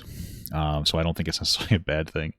Also, like, you know, I think it's sometimes okay to be like, hey, you know, it's just kind of the right thing to do to help kids not die from AIDS. I don't know. I don't. Okay. I mean, I don't think that you're never going to have. I'm not going to say you're never going to appeal to Asmongold with an emotional argument, because most of Asmongold's arguments are emotional. Like when he says things like he wants to get rid of all illegal immigrants out of the United States, he doesn't understand that would actually be bad for the economy because we have a level of dependence onto these people, which is just the reality of the world. I'm not saying we shouldn't cut down, but like when he says things like that, he doesn't really understand what he's saying. He's just saying that because it emotionally feels good. He feels powerful by saying stuff like that, and he thinks that he's like super based, right? Like when he says that you should, you know, basically, if you steal even like $1 worth of stuff, you should go to jail and be forced to do like mandatory, you know, labor, basically become a slave. Like that is an actual take that he's had. Like that is obviously not good to, you know, push further into slavery. It creates a pipeline, because what labor are they doing? Labor for businesses, which means that we are actually not only shifting towards communism, because you're basically having a, you know, governmental slave labor, doing the labor for businesses, because that's what they're going to do, to find more actual labor for them to do. But also you're removing people's freedoms, right? So he's a very emotional person, but you're not going to have a human appeal to Asmongold, because I don't think that he has any level of like meaningful humanity. Most of his arguments are very emotional in the sense that he just likes to say things that he thinks is really cool and hateful towards other people. That's pretty much it. It's all emotional arguments, but the emotion that makes him feel really good is to try to oppress people, I guess, in the way that he's oppressed his teeth historically. That's right. That's right, guys. Oh, yeah. Oh, yeah. People have been dying in droves. Crazy. Is he specifying in America or not? No, he's not. It's because it's not happening in America. Well, I think it's okay to care about people dying in other countries, especially if we have effective and easy to distribute vaccines for other people. I think it's an okay thing to be like, hey, you know what? I do want to help other people. He's right that USAID was funding the lives of a number of people outside of America. This is absolutely true. Fantastic. And that's why a lot of people voted to get rid of it. It's because you have people here that are... Maybe. That's not why people voted to get rid of it. That's just so outright. I don't know if it's a lie or if he's just stupid. But people voted because Trump successfully made it seem like the majority of USAID was going to transgender tap dancing or something like that, like something stupid. I'm sure not everything was going to the 100% productive means, but not everything ever goes to 100% productive means. When you have people like that work for like the MTA, they'll complain about how like taxes are being misused, and then they'll do 3 hours of work and then work an additional 3 hours of overtime so that they can take as much money as possible. I mean, this is unfortunately the way humans are, is they like to take advantage of the system, whether it's people stealing overtime and doing nothing and just stealing labor at work, or if it's people taking like from food stamps or something along those lines. So it's not everything is going to go to be the most productive thing in the world. You have humans running things, it will never be 100% productive, but like it is what it is, and I don't think that we should punish the majority of people for a minority of issues. Dying from lack of medical care. You have people here that don't have housing. And so why... Yeah, and the Trump administration's proposal is to do 50-year mortgages instead of to punish BlackRock and other businesses like that from buying up a bunch of properties so that they can basically fuck over American citizens and have control over the market and have basically, I would say, like some form of monopoly or even a monopsony. I don't know exactly what word you would use over the industry, over the housing industry. That we are allocating money and resources to stopping HIV and AIDS in countries that are not our own, but we're not able to keep houses. You want to talk about veterans? Why are there any homeless veterans? Where is the real answer is because, like in general, we haven't gotten to the right spot to expand mental health services for veterans, because like most people living on the street, they're going to have mental health problems, whether it's what mental health problems that put them on the street or mental health problems that were accumulated by being on the street. It's a very traumatic thing to live on the street. So Asmongold probably doesn't understand this or know this. The conservatives are the first to cut this. This is a virtue signal. He doesn't actually care about like veterans or anybody that's like suffering in America. This is a virtue signal for him to pretend like he's a good guy by being like, well, why aren't we helping our own? But then the reality is that we could help our own and other people. We just have no interest in doing that, mostly because Republicans don't give a shit about people or have any meaningful, intelligent policy on anything. The priority list that a veteran ever gets outranked by a person in Africa. Okay. That's not the place that I'd want to live in. I'll tell you that. That's crazy to me. Okay. I think it's important to just not get triggered when Asmongold says things, because he's very stupid, and you should treat him like he is stupid, and like that's how you should respond. Like, oh, he's wrong. Here's why, and then just kind of move on and not get like riled up about it, because there's just no reason to waste your emotional attention on somebody that just exists to try to trigger you for money, rather than like be productive about it. Be like, wow, this is stupid and annoying, and then just like be more productive in the way that you express your like. Don't waste your negative energy on this. Don't like stress yourself out over these like, terrible takes. Fucking criticize it. Of course, because I agree with it. Yeah, I agree with it. Good call. Good call. W. Guys. W. Your minds, and that's how I like to do policy. W in the chat. W in the chat for kids dying of cancer. That's just Elon. I didn't even mention Trump. Which, by the way, and also all of these. It's also possible that the reason that Asmongold is such like a piece of shit to poor people is because he has some kind of like, I guess, survivor's bias. He grew up poor and uneducated, and he survived. So he's like, well, if I could do it, you can too. Not understanding that like I imagine got tremendous amount of money from welfare services that he now is okay with cutting, as long as billionaires get funding, I guess, because now he's rich. So keep that in mind too. Asmongold's a very disconnected individual. He's always been a leech on some kind of a system, whether it is a leech from, getting tremendous amounts of welfare benefits from the state, or a leech by just kind of lying to you to outrage you for money. in some capacity. That's all it really kind of boils down to. And if you look at it, a lot of his problems were things that he could have overcome. I mean, he lost all of his teeth because he wouldn't brush his teeth. Like, that's not something, that's just active neglect. That's not like, oh man, we're too poor to afford a toothbrush. No, they just didn't want to brush their teeth. Like, you know what I mean? So it's like, Asmongold is the people that conservatives complain about as they champion how good of a guy Asmongold is. Examples here that he's given are policy decisions and not actual violence. I was discussing things like Charlie Kirk and Jay Jones in the clip. And so he's misinterpreted what I've said, and he's even making an argument that doesn't even make sense in the context of what I said. I think one of the good things to keep in mind is that, like, and this is, I'm saying this because it's like serious. Asmongold has a couple of years left before people realize that he's like has no idea what he's talking about. And a big part of that is like health and diet. Again, I know I'm fat, but I guarantee you that I have a healthier diet than Asmongold. You get it when you're fat and when you're when you eat poorly, you have like a legitimate brain fog, and it actually like significantly hurts your ability to exist. And right now, Asmongold, he lives in an atmosphere that doesn't praise intelligence, which is the general conservative atmosphere, and he can't remember anything before 2.5 weeks ago. Right? He was talking about how like, oh, conservatives actually police themselves when they say bad things, but Democrats don't. That's generally true within the past like 2 weeks. Because that's it. Because of the last 2 weeks, that is like generally true, because conservatives have the dominant narrative right now. They are like dominating the culture, and there's more infighting when you dominate the culture. But that's not how it's been for the past however many years. There's been tremendous amounts of infighting. His best friend Hassan wouldn't shut the fuck up about it. So not only did you get the argument wrong, but to the extent that you're making your other argument, that one's also wrong.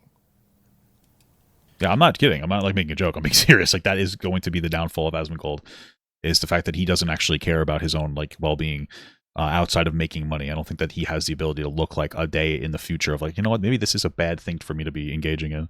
Trump has been bombing random dinghy fishing boats with innocent people in them. How do you know that? That's the point, Asmongold. Is it okay to kill people because you think that they might be doing something illegal, or maybe you should actually know?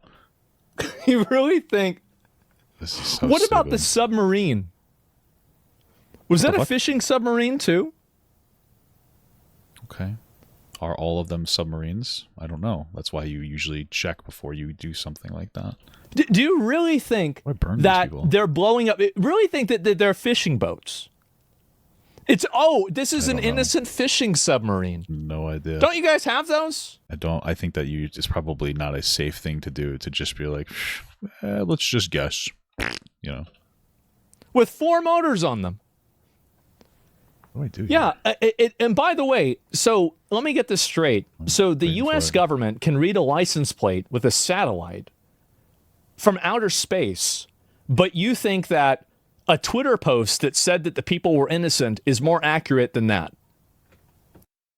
They don't have definitive proof that they are committing illegal activities, so I don't. That's it. If they had proof, then they would have provided it. They don't have that proof. That's why even I think it's Lindsey Graham is contesting what's going on, because he's like, hey, it's not good form to be killing people indiscriminately without due process. Sure. Okay.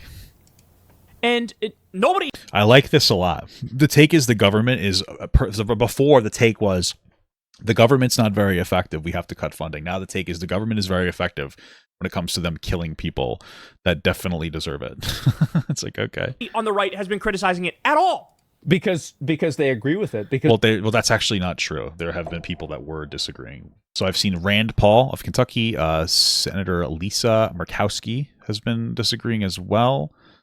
I feel like I saw Ted Cruz disagreeing with this as well. I mean, you could argue that those aren't the loudest voices, but I think Rand Paul is he's a kind of a mid voice, I guess. I know I'm wrong. Apparently Ted Cruz has been praising it. So you know what? I think it's few enough Republicans to say, they're not really speaking out against it. I'd say if you want to be like very technical, like, so there are some Republicans speaking out against it. But for the most part, they don't. So I guess it's Kyle Kulinski is more right than he is wrong here. So because it's the right thing to do. It is absolutely blow up the boats without even a question. Okay. How could you be against that? Because we don't know if they're criminals. I don't know. I mean, these are people that are trying to bring drugs to our country that we don't know if that's true. So are going to kill our people. And I find it interesting that there's more animosity towards like drug dealers that might be people that might be drug dealers trying to bring stuff to our country, but we don't really care about the billion-dollar organizations that created a dependency that causes people to want to turn to drugs as an alternative. You guys like whitewash the fuck out of people in America that commit like horrific things to people, like get them addicted to drugs when they know it's addictive, but they downplay how addictive it is. So, if I saw somebody running at my house with a bomb, I would want to shoot them before they got to my house. What bomb are we talking about? I wouldn't want to try to apprehend them, arrest them, and try to put them through a whole process. No, you just fucking shoot them. Okay. And he'd do the same But we don't know if that's what they're doing, so. thing. Okay. They've all been lying and pretending these are narco-terrorists and Trump They're lying. Okay, where's the argument that is they're killing the right The people argument is that they don't have definitive proof, so. and stuff. This is insane. This is insane. It's insane. Gotcha. Okay, well, that's a good argument for why they're not narco-terrorists. Trump pardoned the Silk Road founder. This admin doesn't care about drugs. Is that true? Oh, apparently he did. He pardoned the Silk Road founder, Ross Ulbricht. I don't even know how to say that name. Silk Road, isn't that like an illegal market?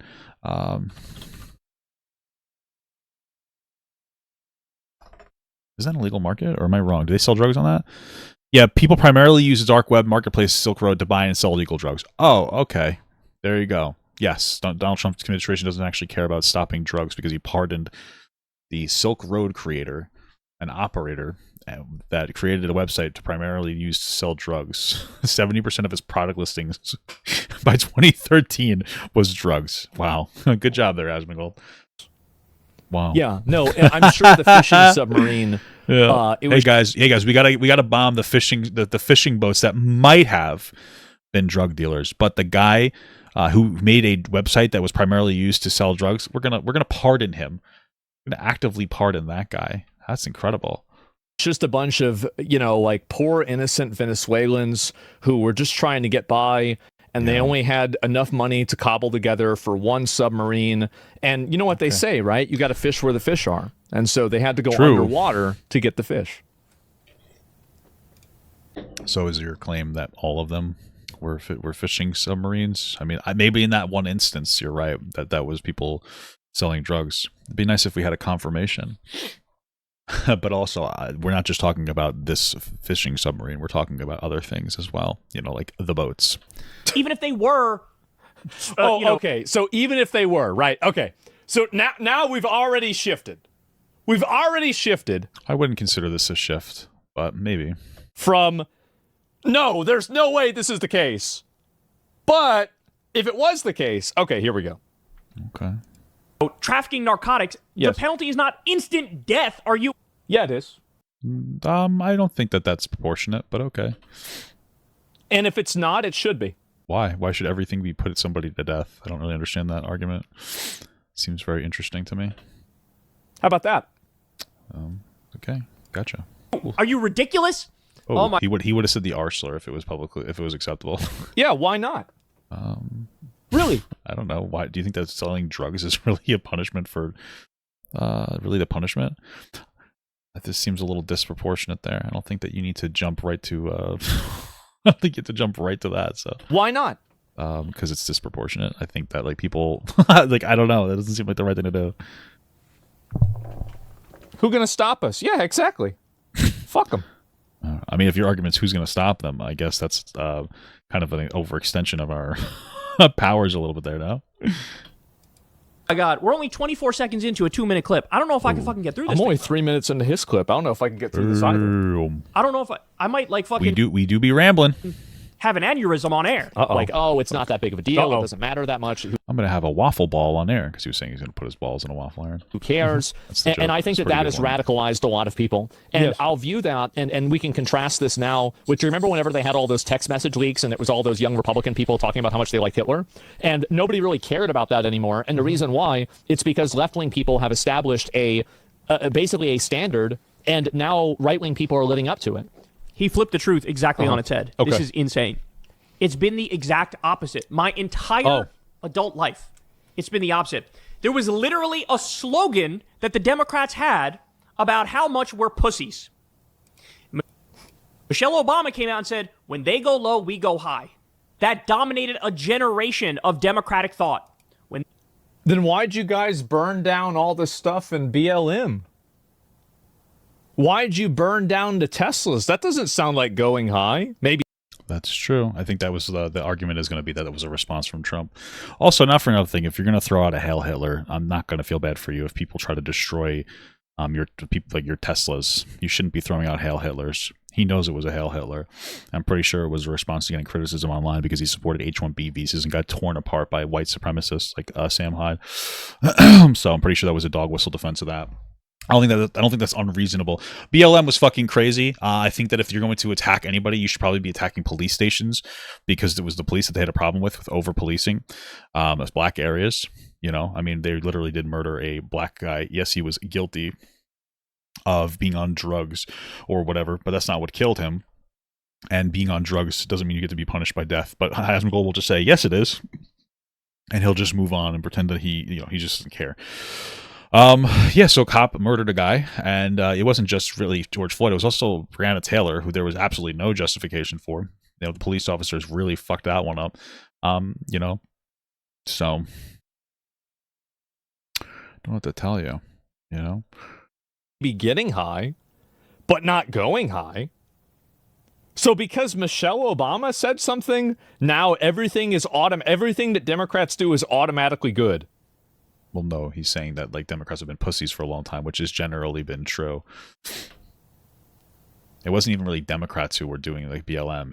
It was people that were on the left, but it was like young angsty people that were home from work that were mostly like engaging in the BLM riots. Well, why didn't I think of that? They go low, we go high. Yeah. And then what happened? The Republicans decided to shatter the filibuster record under Obama. Obama literally came out and said, I'm going to propose your ideas, Republicans. I'm going to do the things you say you love. I'm going to do a healthcare plan that came from the Heritage Foundation, a right-wing think tank, and Mitt Romney, the Republican, did it in Massachusetts as the governor. I'm going to do your plan. Uh-huh. And Republicans had previously all supported this plan. I think the Republicans treated Obama too harshly, too. Honestly, I generally agree with this. I think the Republicans, they stopped them from appointing Merrick Garland as Supreme Court justice. Yeah, they stopped him from getting a Supreme Court justice that he was supposed to get. Which I think Obama did have the purview to do. And throughout his... Do you think he had the purview to do? It was his right to appoint the justice that when one had been had left under his, when he was in office. What? His entire tenure as being president, that did happen. He's right about this. Yeah, absolutely. So I think it's kind of stupid for you to sit here and literally say Democrats are the entire problem, and then when you talk about Obama, be like, yeah, I think Obama got a raw deal. That's nice, but how are you going to start off with Democrats always bad, but they'd be like, yeah, under Obama, I think that they were kind of shitty to him. It's like, okay, so then maybe a little bit of fucking decorum there. It's like, okay, Obama proposed it. We're against it. We're against it. How dare you? I think the ACA was bullshit. And I think that the best way to tell that the ACA was bullshit is that all of these different insurance companies had their fucking stock go way up after it got passed.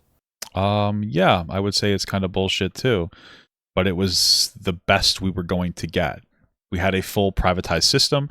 There was no way that Republicans or really anybody was going to support going from private insurance to directly to a public insurance plan without allowing, because that would have caused a system shock. If we had bypassed, if we had just went right to hey, let's get rid of all the private insurance companies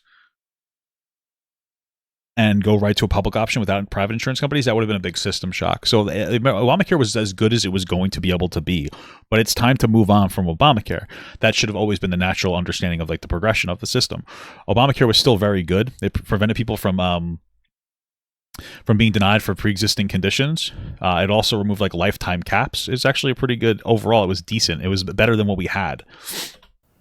The Affordable Care Act, the Obamacare, was the main thing that Obamacare was caring for were the insurance companies and private healthcare companies. Well, no, he was implementing what he thought he could actually get, which he did. That's what he got. It was mandatory welfare for those companies. It was a joke. It's not a joke. It's just a very unintelligent way to look at it. Just because businesses benefit from a thing doesn't make that thing all bad. Now, just to be clear, it is bad the way that they did it is not optimal. They should just have a government-run thing, and then private industry can work around that and provide supplemental insurance if people want to have something that might be considered better. But like it was a good step in the right direction. I think that that's something that you really need to acknowledge here. If you don't acknowledge that, like I really just think that you're kind of a communist. And the reason I say that you're a communist for that is because you believe in like this magical fairy tale world where you just go from one extreme to another.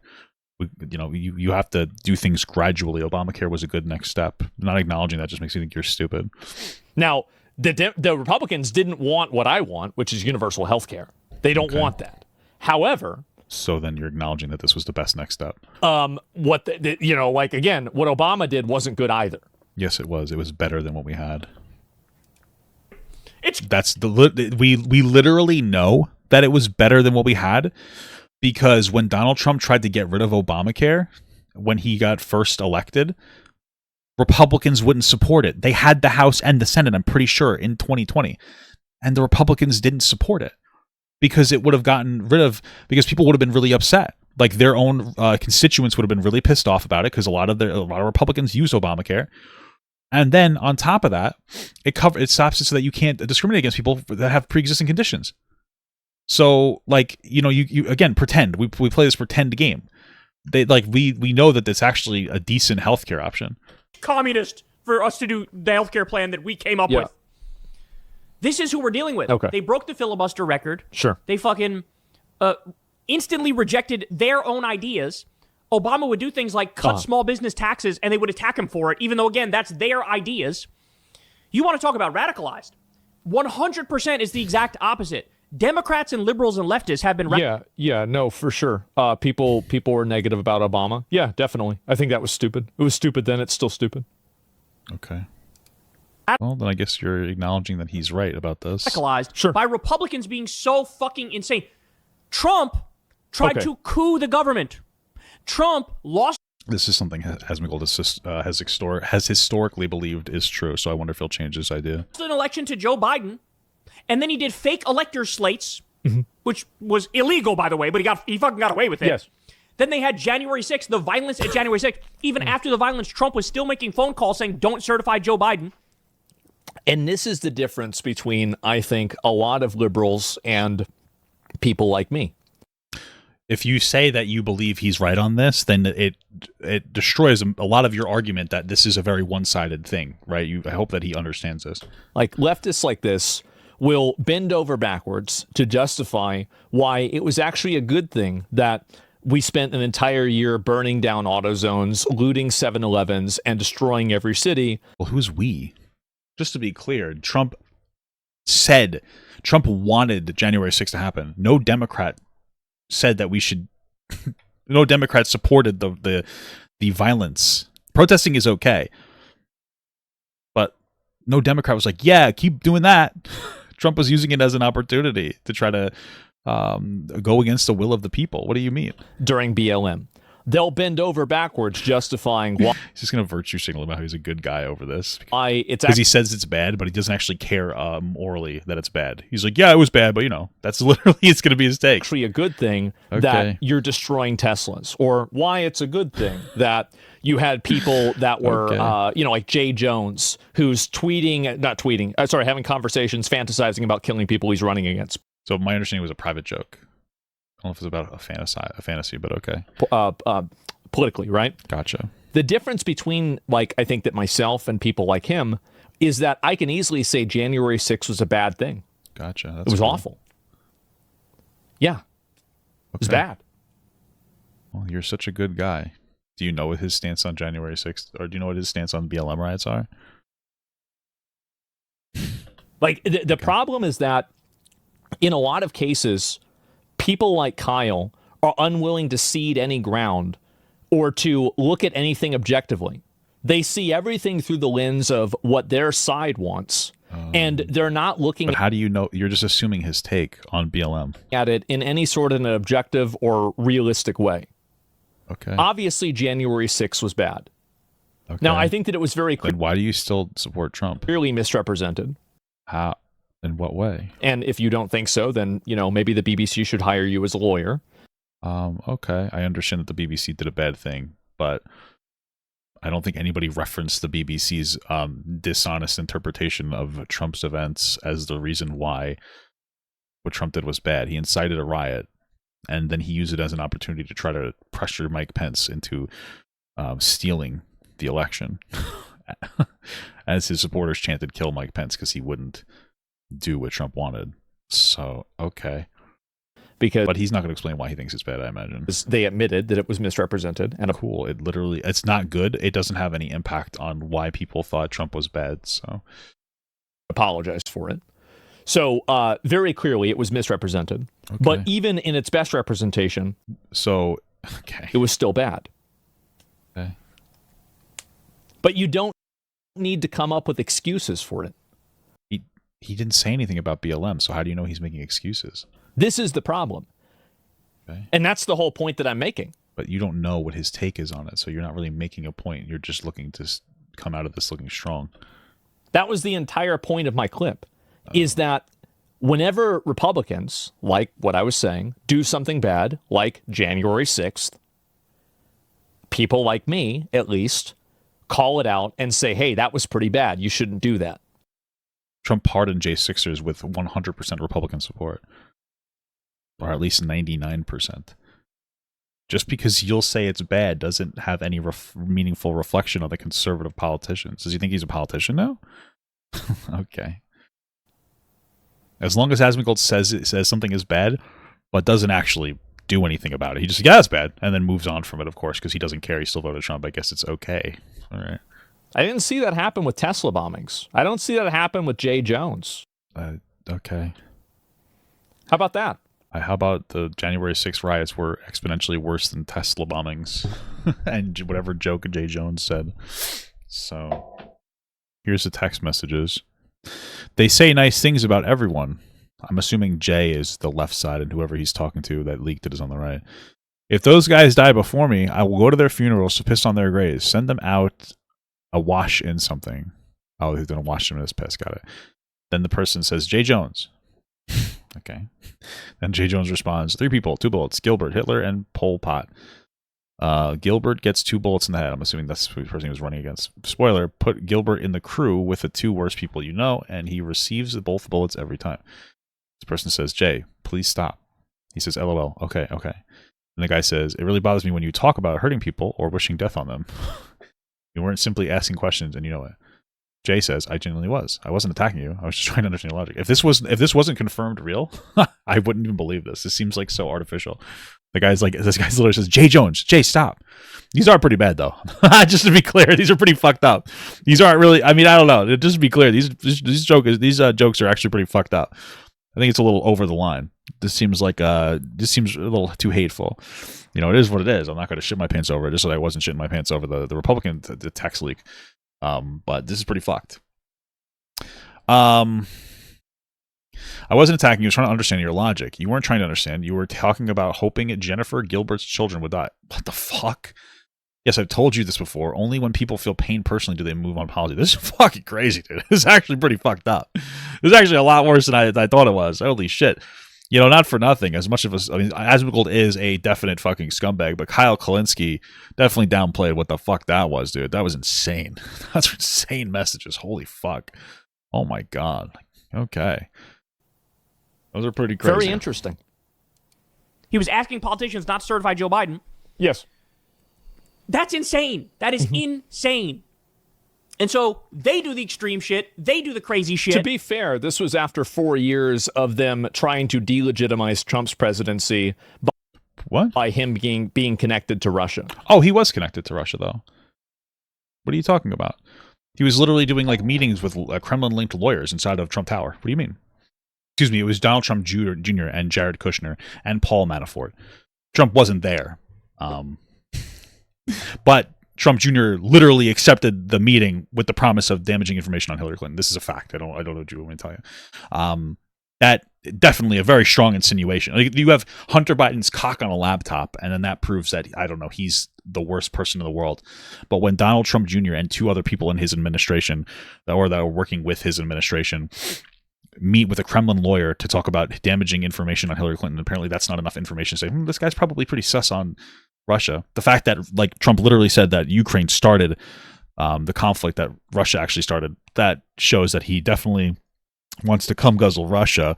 And then we have all the objective disinformation campaign that was going around that was, you know, meant to sow the seeds of shit going on inside of America and lean people more towards voting for Donald Trump. So it seems to me that there's enough reasonable information to see that Trump was trying to collude with Russia, even if they weren't able to 100% find that 100% direct link. But Russia definitely was pushing out disinformation to get Trump elected, just to be clear. But okay, I will say that the news organizations did politicize it in a way that was going to seed mistrust in some ways. I will agree with that. But like generally speaking, it seems to be absolutely the case that there's way too much charity going on with Russia. This happened even... Is this real? Yeah, of course it's real. They did a really good job making it seem like Trump has no connection to Russia. Like, it's fucking crazy. Trump explicitly said that Ukraine never should have started it. That's what he said. Here we go. We'll just show this quick clip. Do you have any message for Ukrainians who, after 3 years of fighting, might feel betrayed or disappointed at not having a seat at these initial talks in Saudi Arabia? Well, I think I'm really disappointed in what's happened. I've been watching this for 3 years. It's a war that would have never happened if I was president, and I've been watching these people being killed at levels that you've rarely seen, not even close, since the Second World War. And I'm very disappointed. I hear that they're upset about not having a seat. Well, they've had a seat for 3 years, and a long time before that. This could have been settled very easily. Just a half-baked negotiator could have settled this years ago, without the loss of much land, very little land, without the loss of any lives. And I think I have the power to end this war. And I think it's going very well. But today I heard, we weren't invited. Well, you've been there for 3 years. You should have ended it 3 years. You should have never started it. You could have made a deal. I could have made a deal for Ukraine that would have given them almost all of the land. That's not true. Everything. Almost all of the land. And no people would have been killed. And no city would have been demolished. And not one dome would have been knocked down. Yeah, that's not true. But again, he said you should never start it. This isn't the only time that he said that. I've heard him say it other times before. So, yeah, he definitely is super linked to Russia in insane ways. But okay, if you want to virtue signal Asmongold. Even before he became president, that they were trying to delegitimize him. So I don't think that So yeah, delegitimize him with the facts that there was massive disinformation campaigns to try to get him elected. And what's funny is Obama even was like, oh, we don't think that the disinformation is trying to help one person or the other, but we know that there was a campaign. And now they're pushing this weird thing that like that Obama was trying to figure out ways to go after. It was fucking ridiculous. The election there, I don't think that was the culmination of election denial. That was what it was. I think that it started with Donald Trump. Now, I'd say 2012, like when was the last What are you talking about? election? I guess 2000 was a little bit uncertain because of the hanging Chad thing with like Gore and Bush. But overall, before that, I mean, I feel like most elections, people pretty much accepted them. Yeah, until Trump pushed an unhinged conspiracy theory. But I would say that even with denying the election, remember the hashtag not my president, where people were saying that, oh, he's just, got elected because of Russia. So really, I mean, while I do say that January 6th was a bad... Well, they definitely helped him, but okay. Bad thing. I don't think that, again, Republicans did not invent election denial. Okay. Well, this is some pretty interesting levels of cope. I think that really what it boils down to is that like Asmongold has a thing he wants to say. And the thing he wants to say is he likes Trump a lot because Trump engages in, like, I guess, a similar level of like nihilism as Asmongold does. It appeals to Asmongold's emotions of like hating people a lot. And so he just has to justify it. So he overplays the the whole Russia thing going on that went after Trump, which Russia did want Trump to win, just to be clear. And he, Trump Jr. met with Russian individuals, Kremlin-based lawyers or linked to lawyers to try to get information about Hillary Clinton. So okay, but he has to overplay that, like, this narrative that doesn't really exist. Like there's plenty of information to say that Trump worked with Russia, but he needs to make it seem like that Trump is a pure victim there to justify January 6th, where Trump was perfectly okay with his followers chanting "kill his vice president." So it's pretty incredible stuff. It's pretty terrible shit, but okay. I think that Democrats at that point had spent 4 years doing it with Donald Trump to begin with. Okay. And it turned out that all that, by the way, was bullshit. It did not turn out. I think there were 34 indictments. What are you talking about? So there are 34 indictments, 4 guilty pleas / convictions, including Trump campaign associates and Russian nationals. A total of 26 Russian nationals, 7 U.S. nationals, and 1 Dutch national were indicted. Okay. Okay, you're right, though. Nothing came out of it, I guess. Gotcha. He will not divide us. Yep, there it is. Yeah, he will not divide us, guys. But somehow we're the problem. It's one of those things where I think we're probably getting to the point. I mean, I don't even know what the play is here. You know, I don't know. I don't even know what the play is. It's really weird how he's celebrating ACA while also celebrating the assassination of a CEO who benefited the most from things like ACA. I don't know. Did he celebrate the assassination of a CEO? If he celebrated the Luigi stuff, I have no idea. Well, we're the ones who never fucking criticize our own. Are you kidding me? How quickly do Democrats throw each other under the bus? Not quickly enough with Jay Jones, for example, and that one just happened. That might be true, though. He might actually, yeah, that one was pretty bad. So yeah, you can go back and find an example of something stupid that happened during Obama, but I can go back a week ago and find something stupid that you guys did. Gotcha. So I guess we're just admitting it's just tit for tat at this point. Okay, that's the problem. If you say so. Remember Al Franken? Al Franken was it's kind of an old example. That might not be the best one to use. The senator, there was a picture that he took where he was like fake grabbing somebody's titty while they were sleeping. That picture came out. He used to be a comedian, by the way. He didn't actually touch the woman. I think that's what's so funny here to me is like what a terrible example of like infighting going on. like not for nothing, but Kamala Harris like completely threw Joe Biden under the bus. Like when she was like, you know, I know that he was declining, but she like shit all over him, especially in her book. I think I feel like that would have been a better example of like, yeah, look at this. This is kind of fucked up. Democrats will fucking shit all over each other, in different ways, you know. But it was like fake grabbing the titty and like laughing at it and joking about it. He had to fucking resign. I remember watching Hunter Biden in the conversation with Andrew Callahan. He was like frustrated by the way that they treated his father towards the end. Because other Democrats threw him immediately under the bus. Are you out of your minds? I keep saying minds. Are you out of your mind? I mean, this is ridiculous. This is absolutely ridiculous. Nothing could be further from the truth. Mm-hmm. It was Donald Trump who came along, and he sort of defined. He grabbed American politics by the pussy, guys. This idea of, and we let him do it because he was a celebrity. You know how it is. Be a bull in a china shop. Never fucking apologize. Always plow through. He did apologize for the grabber by the pussy thing. He did apologize for that. But oh, did he? I mean, I don't really. Okay. I think the bigger issue wasn't the grabber by the pussy thing. I think that's actually a really good narrative shift. The bigger issue is that he said that you can do whatever you want to them and they'll let you because you're rich, which implies that you don't actually get consent, but you do it and they have to let you do it. It's probably a bigger issue. Apparently, he did apologize for them on October 8th, 2016. I think, though, it's important to understand that, like, when he did what? You guys never heard this? This is, like, a fucking decade ago or something. Let's see what we got here. Beach, I moved on her, and I failed. I'll admit it. Whoa. I did try and fuck her. She was married. That's huge news there. No, Nancy. Yeah. No, this was marriages. And I moved on her very heavily. In fact, I took her out furniture shopping. Whoa. She wanted to get some furniture. I said, I'll show you where they have some nice furniture. I took her out furniture. I moved on her like a bitch, but I couldn't get there. And she was married. Then all of a sudden, I see her. She's now got the big phony tits and everything. She's totally changed her look. She's your girl's hot as shit. In the purple. Whoa! Yes! Whoa! Yes, the Donald has scored! Whoa! Oh, my man! This is such a weird way to talk. The Donald has scored. Wait, you gotta look at me when you get out of your Sets this up. I would never be friends with somebody who glazed me like that. That is very. You give me the thumbs Look up. at you. You are a You gotta put the thumbs up. You gotta get the thumbs up. Can't be too happy. else off first? Yeah, let me. It's very You fun. gotta give me the thumbs up. Baby. All right, you and I will walk down. Oh my god. Maybe it's a different one. Better not be the publicist. No, it's her. It's Yeah, that's her, with the gold. I better use some Tic Tacs just in case I start kissing her.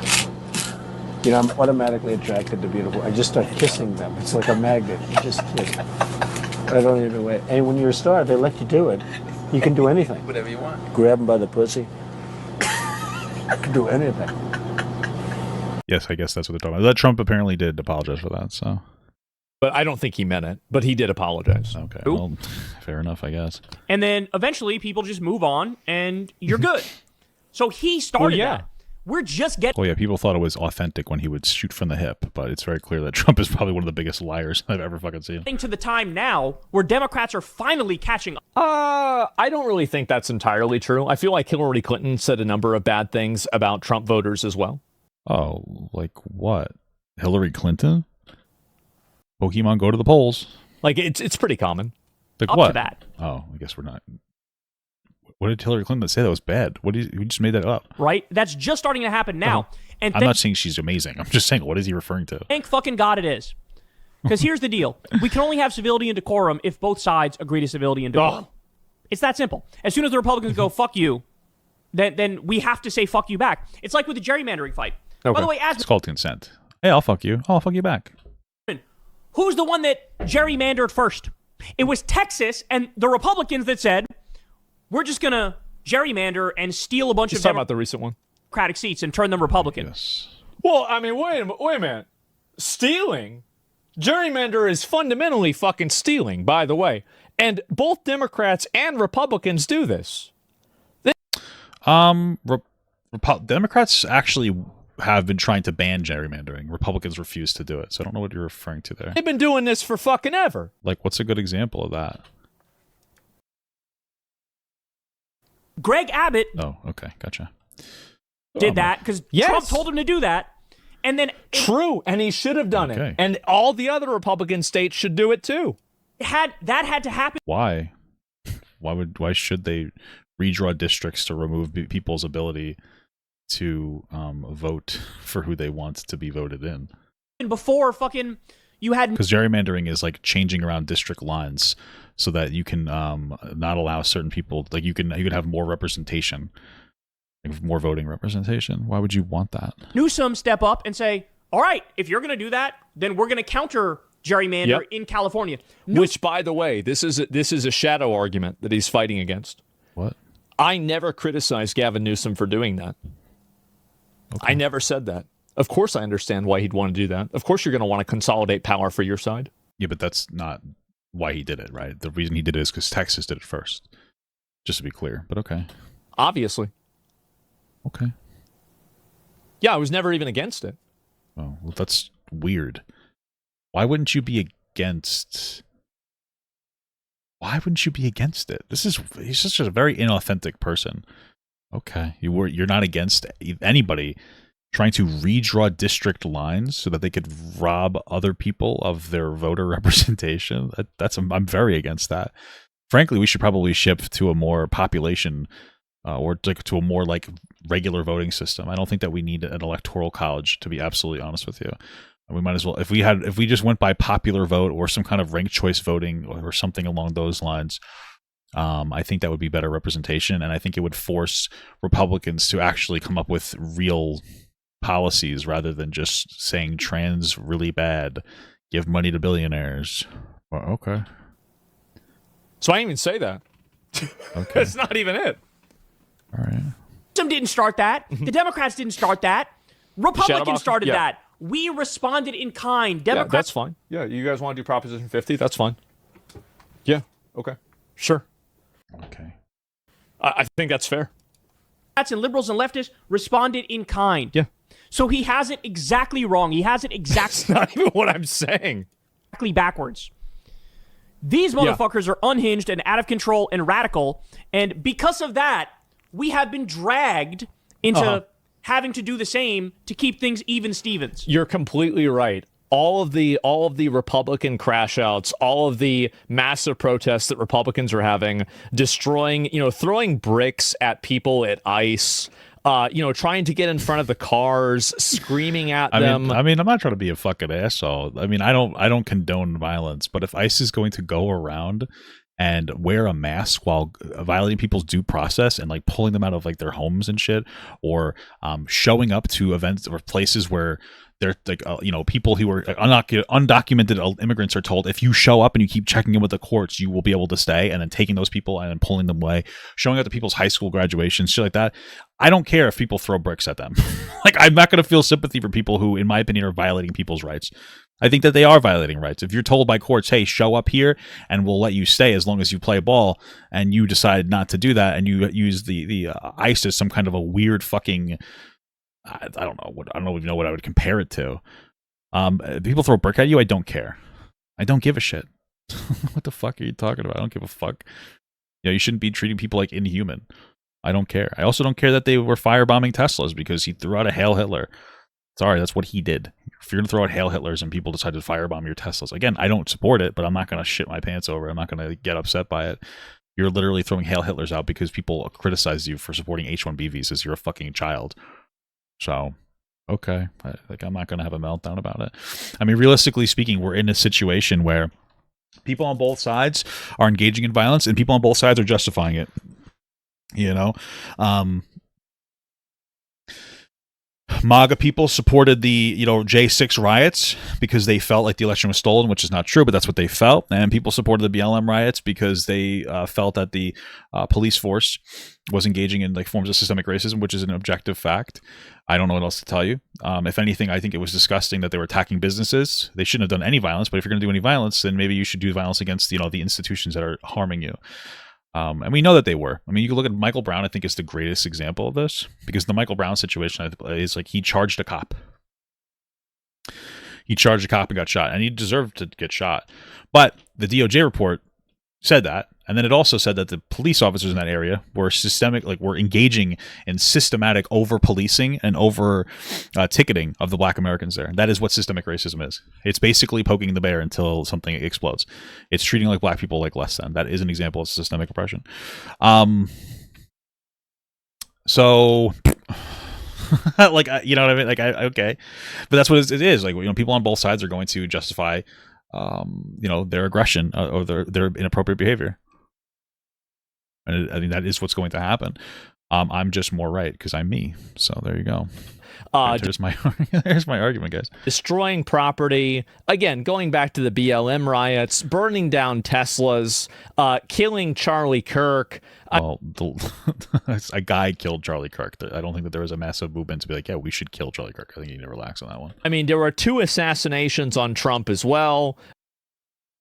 By Republicans, yeah. Okay. What about Melissa Hortman? That's an example of political violence as well. Like, stop trying to make it seem like it's a one-sided thing.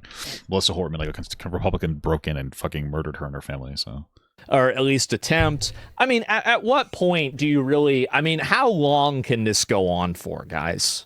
I don't know. Maybe that's the end of the Great American Experiment, and we're going to start becoming a second-class country. Who the fuck knows? How long can we just keep making up bullshit? The ICE attacks. Yeah, exactly. What is going on with this?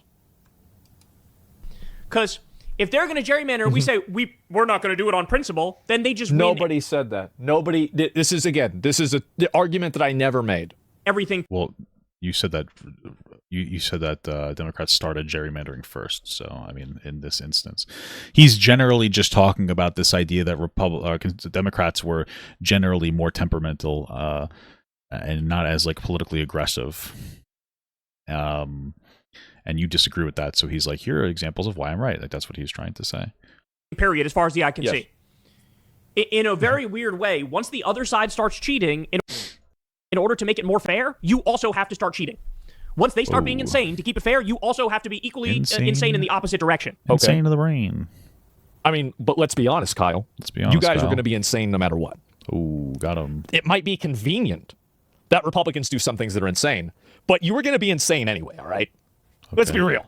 You got it. Like, it's the only way to do it. And again, he flips it and pretends like it's the Democrats who are totally unhinged, and that made the Republicans radicalized. Get the fuck out of here. Also, I think if you want to talk about a policy decision that's like very unhinged that makes people radicalized, I think that a good example of that is the trans in sports. Okay. Dude, he's doing the meme. He's doing the like, I don't know. I don't have any strong arguments. Let me talk about trans people in sports. So, especially also like trans kids using bathrooms. Okay. Now, you can make an argument. What is this? The pee pee poo poo caucus? What are you fucking concerned where kids are pissing and shitting? Got the pee pee poo poo caucus. This is also not something that's happening, so I don't know why we're talking about it like it's real. There's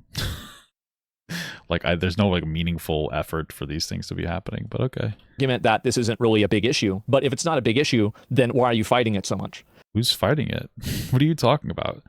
But like, what Democrat is like, oh my God, we need trans women to compete in women's sports? Who's actually, nobody gives a fuck about this. This isn't a thing. Like, nobody meaningfully gives a fuck about this. Like, I don't know what you're talking about. Trans people don't even give a fuck about this. Trans people are just worried about having regular rights. Like, they're banned from the military right now. They're treated as second-class citizens. They're not really worried about fucking competing in sports right now in any meaningful capacity. This is just a distraction argument. Is it an issue? Sure. But it gets way too much airtime, and it's usually used as just like a distraction tactic when people have no actual meaningful anything to say. They're just like, what about trans women in sports? I'm shitting my pants. So I think that that's a radicalization issue that does affect average people, that makes people think that Democrats are ideologues and disconnected from reality. Well, no, it's really more that conservatives have done a good job of just lying about this narrative. So if you're trying to make an argument that, for example, biological men should compete with biological women in sports, nobody cares about this in any meaningful capacity. This isn't like real. He's shadowboxing, especially in high school sports or middle school sports. Okay, you're really kind of That's fine to legislate against that. This is not a meaningful issue that's happening. In my opinion, that argument is of the same validity of flat Earth. This is a flat Earth argument. Okay. So if a person gives an argument like that, it is so radical and so extreme and so devoid of any logic, rationality, biology, science, or even common sense. Okay. That you have to assume that this person's mental facilities are I like this. I like it when Asmongold beats his chest. It's so much fun. Compromised, and you can't trust other things that they're going to say.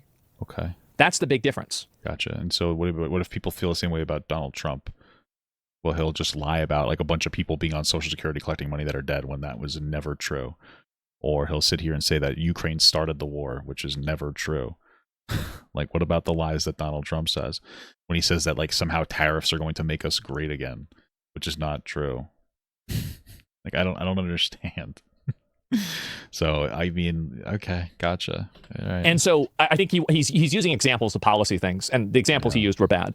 But I'll give him an example that actually does make sense, that does radicalize, I think, Republicans in a lot of cases. And I think that's a great example of it. And so, like, the trans stuff is the example, but and that's one of the things that I think people see that, and they're like, "What the fuck? This is so crazy. This is so extreme. Nobody could actually believe this." And then they go all the way. Okay, that's it. I just don't see how wanting to remove people who are here illegally is the same as trying to hurt people who are just doing their job fulfilling that. Well, it's because you have to understand. Well, because they're trying to forcefully remove people illegally without due process. And violating what the courts said is okay. Again, there were people that were showing up to courthouses being told like, hey, like there was one instance where the Trump administration sent out like alert to a bunch of people to say like, hey, show up for your court date today. It was earlier than it was scheduled. And then they arrested all those people when they were going to those court dates. And as long as they fulfilled those, they were able to stay in the country. Like people are going to say like, oh, that's bad. Hey, I don't like that. That's what people have an issue with, right? So, like, yes, they shouldn't be doing what they're doing. ICE is being used as a massive distraction from the fact that Donald Trump is very heavily linked to a pedophile.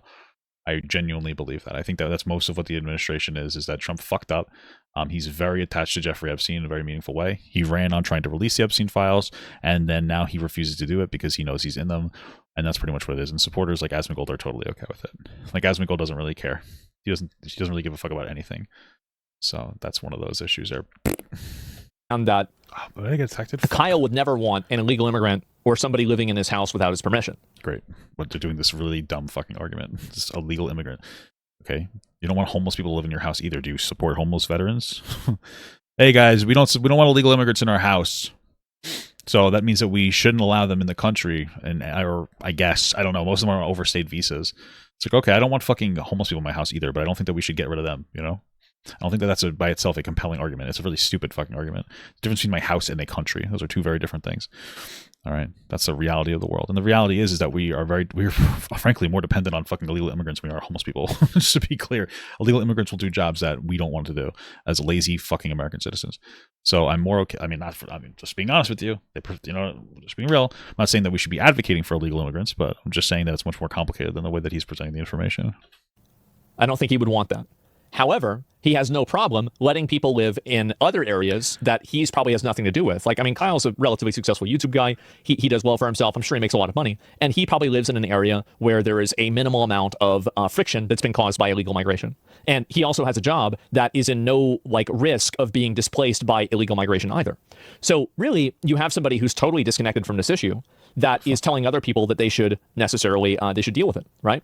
And so this is the person you're watching, by the way? Who is this? I guess those are points to make. People could argue you're very disconnected from the reality of the world too. I mean, you're somebody who should have been a failure by every metric, but you literally failed upwards. You were somebody who was you were a homeless, well, not homeless, you were a very poor person that was very dependent on different welfare, the welfare state. that failed upwards. You didn't get a particularly good education. You didn't really take care of yourself. You actually engaged in different forms of neglect, even though you could have probably saved different parts of your health, like your teeth and all those other things. And then you happened to fucking goddamn it.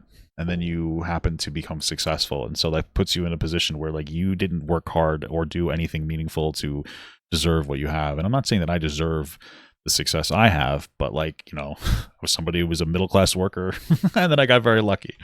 You know, you don't have any connection to the middle class. You've always been a leech on society. You know, absorbing welfare benefits while neglecting your own health. And just putting yourself in a position where if you didn't get super popular on YouTube, you probably would have just been continuously absorbing more welfare benefits, while again you neglected parts of your health. So this land is by the Colorado border plain. It's pretty cool. I have no idea why it looks like this. What? It's called farming. What is that? What? It says okay. Okay. Wow. Can you believe that? Oh, God. Yeah, this is the guy. Yep, there he is. Oh, geez. I'm not really understanding what we're shitting our pants over, but okay. What a guy, huh? How about that? Sure. Delete your account, yeah. So I hope he's farming now. Maybe he's learned. Seem like, you know, like Republicans are put upon to have to condemn a Republican group chat where they were like loving Hitler. Like that should be easy. That should be a low fucking bar, bro. Yeah, not as low as wanting to, you know, have the kids of people that you disagree with politically be killed. He's got a good point there. I mean, the joke. I don't know. The jokes were very edgy. So I don't know. I think that jokes. You know, jokes can have some real value behind them. Some real, you know, a lot of people will use a joke as a way to, you know, help information become more digestible. Do I think you would actually do that? Probably not. But there's the group chat messages were pretty, not the group chat, the message that the text that he sent was pretty fucked up. It was pretty fucked up, man. It's not even worth trying to defend in any capacity. You know, the problem is that, and I will say, I think that generally speaking, people on the left are held to a higher standard. So Asmongold is just like a constant dishonest, like lying fuck, but you know, he's more right leaning, so he can kind of get away with whatever he wants to say or do because it makes people feel emotionally good to be like a shitty person. I don't know how the fuck I got detected there, but okay. Anyway,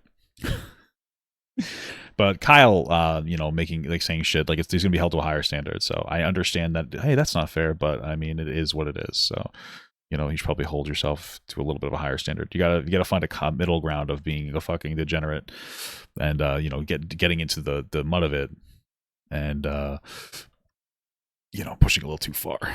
Well, I think loving Hitler is bad. Absolutely, it's bad. But if you're not willing to condemn somebody who fantasizes about having the children of his political opponents killed, then how can you expect anybody else to capitulate to what you want? So true, King. I mean, what are we doing here? It's a joke, yeah. And also, all those people, here's what's funny about it, is that all of those people from that group were removed. They were removed from that, I think it was like a young Republican society or something like that. They were young Republicans. They're like my age. Some of them were, I think there was like people in their 30s there too. All removed. So for a joke, they got removed. For telling the truth in private, Jay Jones got elected to Attorney General. Well, I think that we have a problem here. I think so too. But to them, it's not. You have all these conservatives that are saying... When did he defend Jay Jones? Well, that's the main person I'm talking about, right? And it was in the context of that. This crazy stuff. And there's... Well, he does. I mean, maybe he didn't yet, but he will defend Jay Jones in a second. Never a point of moral authority that, you know, any liberal can have when you're the one justifying, you know, shutting down a college, or you're the one justifying being violent to an officer. Or you're confused. I'm talking about the, like, whenever the pro-Palestine... Does Asmongold validate Nick Fuentes? Does he? What is this? Controversial, but...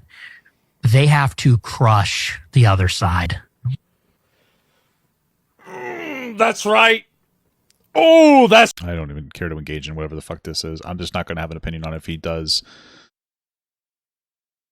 I don't know if he actively supports him. This is just like, there's like not enough context in this for me to care enough about what is being said. Asmongold agrees with Nick Fuentes should violently crush his political opposition. Oh, okay. Gotcha. I don't really care to engage with that. I mean, you could definitely make an argument that having any positive words to say for Nick Fuentes is a bad thing because it whitewashes him in some capacity. But, I mean, that's not even the rabbit hole I want to dive into right now and to, like, force that link. Whether it might be true, but I'm not going to try to, like, go with that link at this point. Protesters came to, like, places like UCLA and they were violent towards other people that were trying to just do their work. They blocked access to certain buildings, they destroyed property, and they didn't follow police orders. That was, I know we might be confused by that, but that's what I was discussing.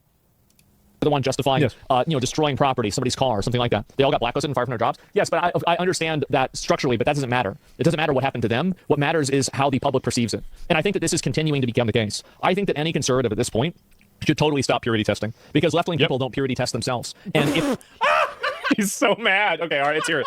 Okay, here we go. Oh my God. Let's go. The extent to which this guy has no fucking idea what he's talking about. It's like he just Okay, I get it. I don't know what I'm talking about. I'm an idiot. I'm a big stupid. Okay, let's hear why. got into politics 7 seconds ago. Okay. Like literally just 7 seconds ago, he was like, he is right about that 7 seconds ago. Again, like if you track back like a month, like, you know, yes, this is generally true.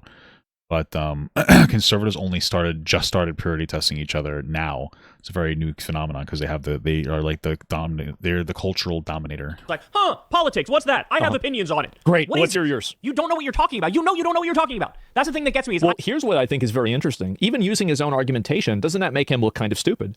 Is that even from somebody who's been involved in politics for 17 seconds, even they can tell that there's obviously a massive discrepancy here. There's obviously a huge double standard that's at play. And I think the whole country can see it.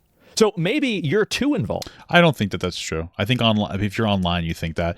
I would say that most people around the country just don't. They think that it's so messy and noisy, they don't even engage. That's why people downplay the bad things that Trump does. He is I'd say the most fucking, like, the biggest liar in politics today. But they go like, well, you know, people on the left have also lied. So, you know, but then they go about their day. I mean, most people that engage in politics, I would say, are working, and they don't really want to spend a significant amount of time thinking about politics. It can be very stressful, and they have other things going on in their life, and I can understand that and appreciate that. And that's one of the ways that Donald Trump kind of gets away with saying what he says, because people don't want to sit on Twitter all day and look at the specifics or engage, I guess you could say, as terminally online as the rest of us do, right? So I don't think most people know this. I think that there is a supreme overestimation of how many people support Trump or think that he makes any sense. He doesn't. I don't think that most people actually really believe that. I just think that he's better. I think that they think that he's just better than the other people, and a lot of it gets drowned out. Maybe you're in too deep and you're not able to just see the reality of it. Maybe. So your chatter's calling you wrong? Yeah. Well, maybe this is where they learned it from. He also commented on Jay Jones, immediately dismissing it. It was about mass shootings, and it was about his opponent's kids. It was like the only way they'd understand the pain of that is if their kids got killed, right? Basically saying, like, you're not... That's not what he said. Typical Republican, you're not going to support legislation to, you know, change everybody's reality when it comes to gun violence unless and until it impacts you. So Republicans lied about that and pretended like he wants to murder the kid of his opponent. That's bullshit. Everybody knows that's bullshit. But that's what they ran with, and the texts were so bad that people thought, oh, this will be a layup for Republicans. Wrong. So the betting markets had the Republican favorite to win for so fucking long, and literally just last night as the results started rolling in, boom, it flipped. And then Jay Jones ended up winning. That really... Well, I guess that sure proves me wrong. Wow. Yeah, that's totally not what I was talking about at all, right, guys? Yeah, we saw the text messages.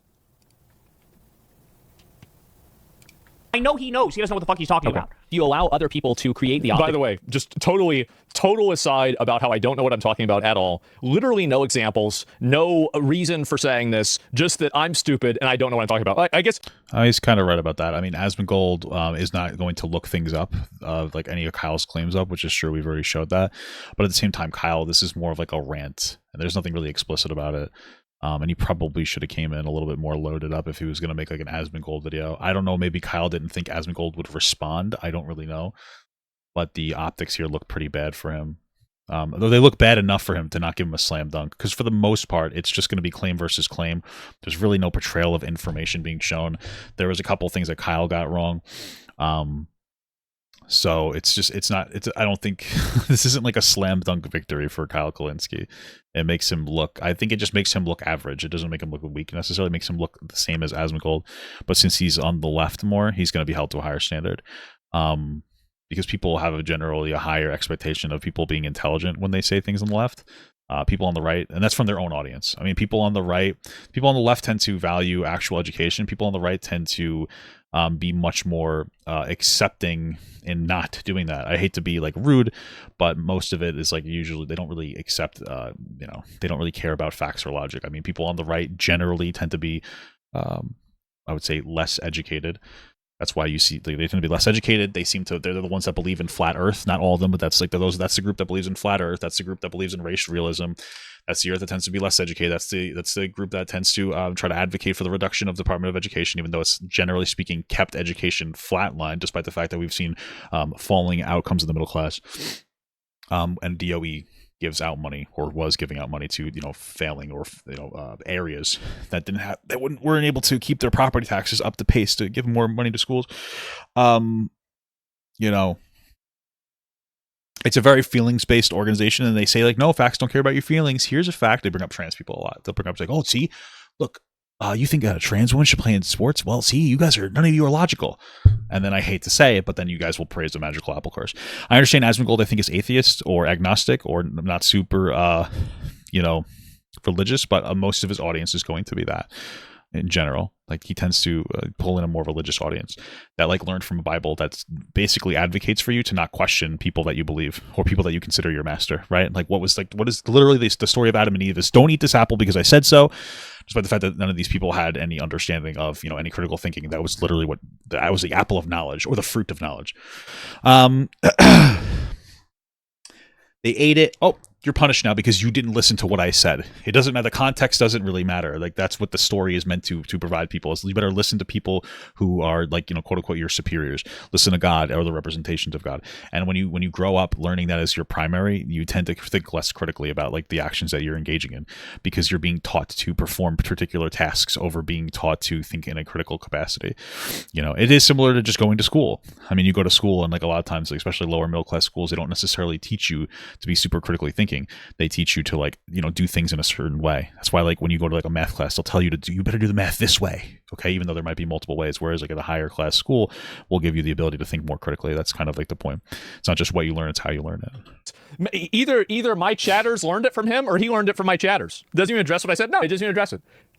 For you, all you're doing is you're allowing your enemy to define how you lose. And basically, you can see how they had no problem voting for Jay Jones, right? This is a guy that like fantasized about killing, his political opponent's children. He wasn't. If that's a fucking lie, you're lying. You're lying.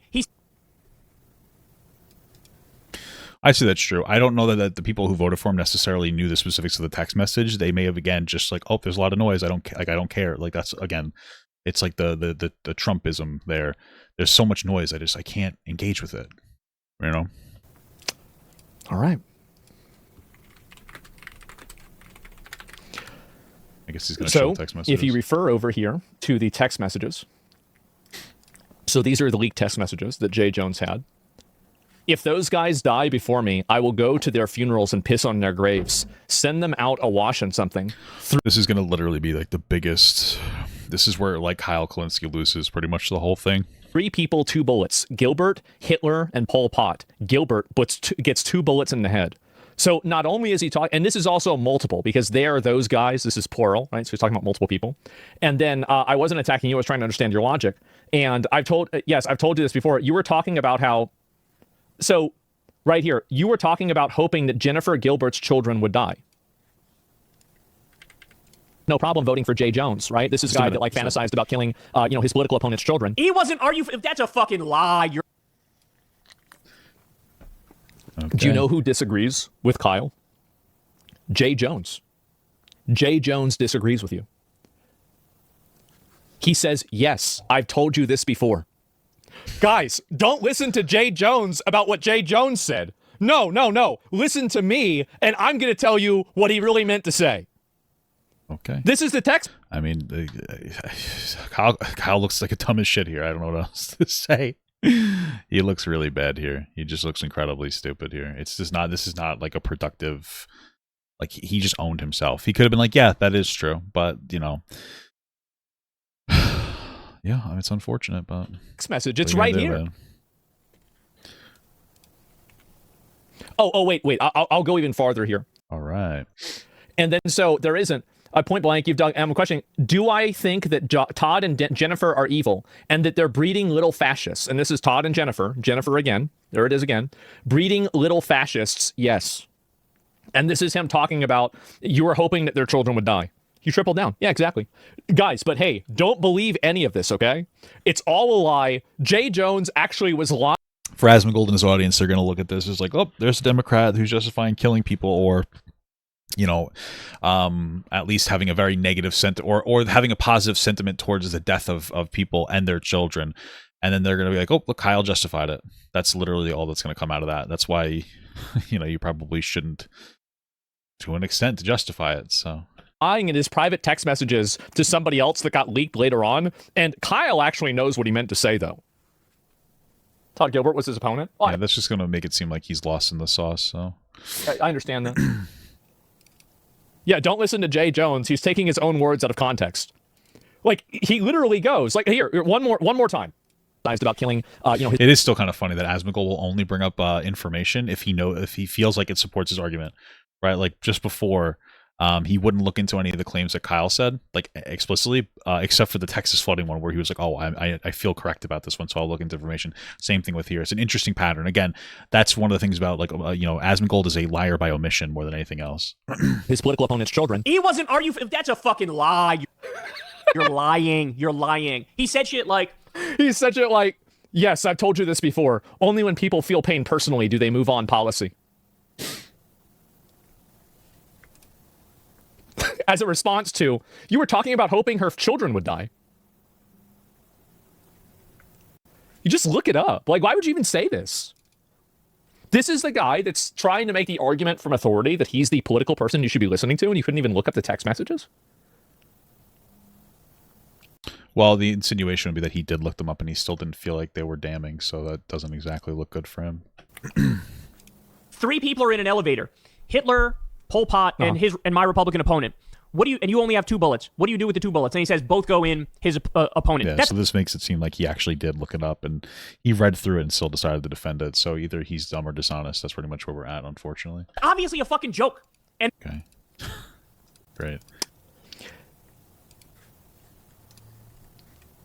Do you guys think that this is a person that was joking? No, to me, it's very clearly not true. I don't think that it was a joke. I don't think he was joking about this. Now, I think that this is the reality. I think that he probably wouldn't actually do that. He's just a weird, mad retard. Okay. However, I don't think that he was saying this as a punchline. Well, he's also clearly saying it to somebody that seems to be very uncomfortable with the sentiment that's being expressed, which, again... That's interesting. You know what I mean? Like, okay, he's like, they don't seem to be comfortable with him saying it, and they're still saying it. So, usually, if it was a joke, I don't know. I feel like if this was just like a silly little joke, there would be this would be being said to somebody who thought it was funny. I don't know, unless he just misread his audience. I don't know. Would it be a joke if Trump said the same thing? No, it would be a constitutional crisis again. Of course, if Trump said this, he would be farming it so hard. Everybody knows it. Joke is, this is how fucking evil these Republicans are. That's the joke, right? By the way, never even talked about the thing with the kids. Never even talked about it. Fucking, oh, he wants to kill. No, he fucking doesn't. And by the way, breeding little fascists. Uh-huh. Everybody knows that. The right knows that. Is it fucking edgy as fuck? Absolutely. Was it private and not meant to go public? Absolutely. Yes. But he doesn't actually want to kill his opponent. And by the way, well, so were the Republican group chat. That went public too. That's why he fucking won. And thank fucking God he did. Okay. All right. Finally, now we're having a conversation. So it's not that he didn't say it. It's that he did say it and it was good. Okay, good. Now we're having a real conversation. All right. So it's not that, you agree with it. So now it's a good thing. Yes, it's not happening, but if it is happening, it's... You think it was a joke? I don't know, man. It was pretty aggressive. We read it before. I'm not going to reread it, but, You know me, I'm a lefty, not like a lefty, but like I'm more on the left, and even I read that and I was like, it's a very uncomfortable way that he talked. I don't know if I would say that this was just a joke. And even if something's a joke, it doesn't mean that there's no real actual meaning behind something that they're saying. The real meaning might just be like he hates those people, and not that he would hurt them. But it's over a line that I'm comfortable with. And I think that's okay to be like, yeah, that's over a line I'm comfortable with, It's good that it happened. That was fast. Because guess what? It's the exact opposite of what you're saying, Asmongold. Finally, Democrats have gotten it and woken up. This is the only way forward. They've become woke? Finally, they've realized that the solution is to kill the children of their opponents. Oh. Okay, wow. Well, I mean, Republicans are trying to kill their own children, so I don't know what to tell you. When they try to cut SNAP benefits and give tax cuts to rich people so they can take away Medicare and Medicaid, which young people, like some children are on these things. Like, what do you call that? What do we call that one? How about that? All right. Well, people just don't look at it that way. But like realistically speaking, when you try to cut like benefits like healthcare and food benefits for children, you want them to die. You're saying that money is more valuable to you than those children's lives. It's effectively what you're saying. People need to think about that. Same thing with like our current for-profit healthcare system. If you're okay with like bloated CEOs that don't need to exist getting a ton of money, maximizing their profit, every dollar that they save is another person that is like, has a restriction of healthcare in some capacity.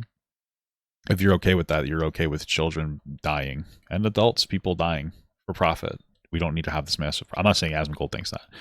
I'm just saying that is the implication of what you're saying. So. Crazy policy there. For us. Because Trump made this politics the rule of the day. He made it like this. Let's remember. Here's what Trump and MAGA, here's what they've referred to Democrats as during the Trump era. The enemy within, scum, terror. He's reading them out.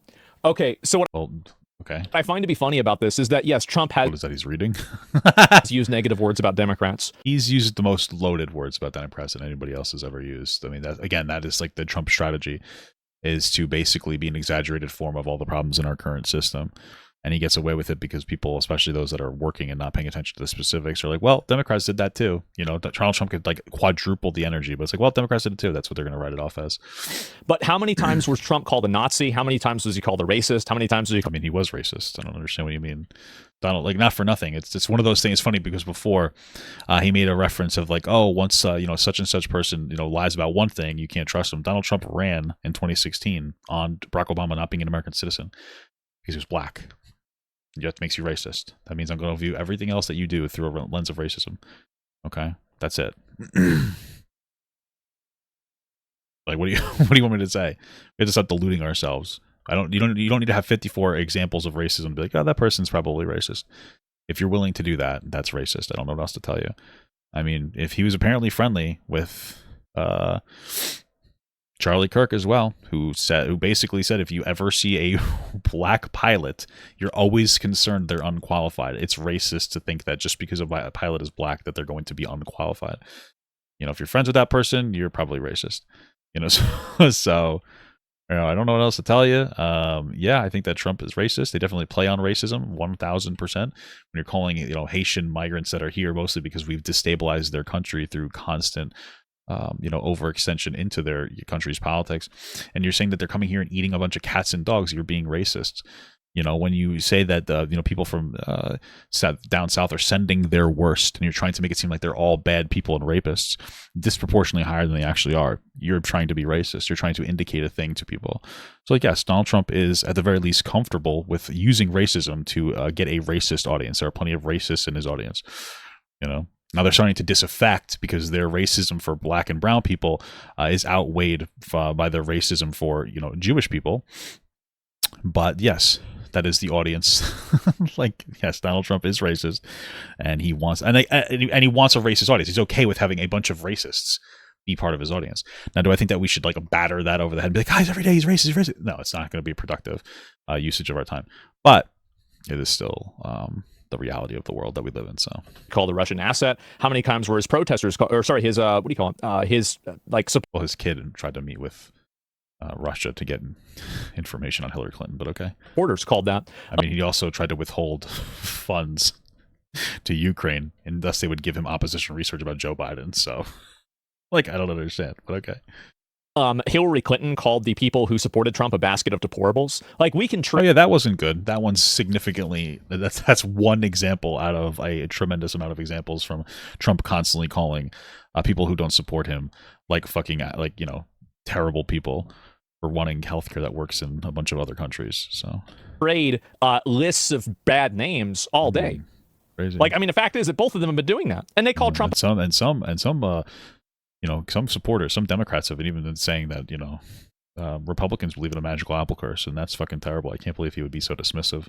A Nazi, calling him a fascist, everything like that. Calling him a Nazi during 2016, that's crazy. Oh my God. Is it okay now to call him a Nazi, or was that just 2016 that's bad? Crazy thing to say. Terrorists, vermin, radical, lunatics. I would say calling somebody vermin, radical, or a lunatic is not even remotely in the same category as calling somebody a Nazi. Well, he has called Democrats fascist. So, I mean, listen, if you wanna make the argument that when Donald Trump first came in, I mean, and maybe this is actually a decent argument. If you want to make the argument that when Donald Trump first came into office, he was definitely rough around the edges, but maybe he meant well and he thought that maybe he could do something, and that like Democrats gave him like a really bad shake. And they were like too mean to him. You might be able to do that. I mean, you could also make an argument that he used to get really good, media attention back in the day, because that's what the case is. Like, he used to get really positive media attention back in the day. I mean, it was all tabloid bullshit, but he was used to being liked and loved, and then everything flipped. The script flipped. Now, frankly, I understand why. The whole Russia actively wanting him to get elected and pushing disinformation campaigns all over that were like bot spurred disinformation campaigns. I mean, that is a fact. We can just pretend that it's not a fact, but it is a fact. But that shift might have brain broken him. Absolutely 100%. And maybe that is like really unfair. But at this point, Donald Trump has become a fucking like a legitimate fucking terror, just a fucking monster at this point, who's trying to cut taxes for billionaires so that he can fucking take away healthcare from kids. I mean, yeah, it is what it is. It's just that's what is happening. Are you kidding me, dude? I don't even think they're remotely close. If you say so. Demonic, evil. I think it's one of those things where like the specifics aren't even going to matter at a certain point. It's almost unproductive to continuously talk about like, who's worse when it comes to, Democrats, Republicans, this, that, and the other thing. I mean, like there's probably a side that is worse. It doesn't really matter, to be honest with you, because it's not productive. We can't have a productive conversation about which side is worse right now, because we're living it. And so when we do have that conversation, it's to downplay the violence of your side and to upplay the violence of the other side. Maybe 100 years from now, we could have that conversation. But right now, it's like, hey, we need to like dial the temperature down, because this is just not productive. We can't have that conversation right now. It's just never going to be productive. I think people should try to realize that as well. I think that's very important. Evil. Demonic. Yeah, it's not even remotely close. They don't call Trump evil? What are we talking about? Yeah, well, he is evil. Fascist. Marxist. Who called him a Nazi? Who called Trump a Nazi? Communist.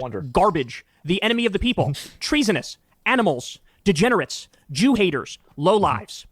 This is how they talk about us. The Jew hater one is just like weird to me, though.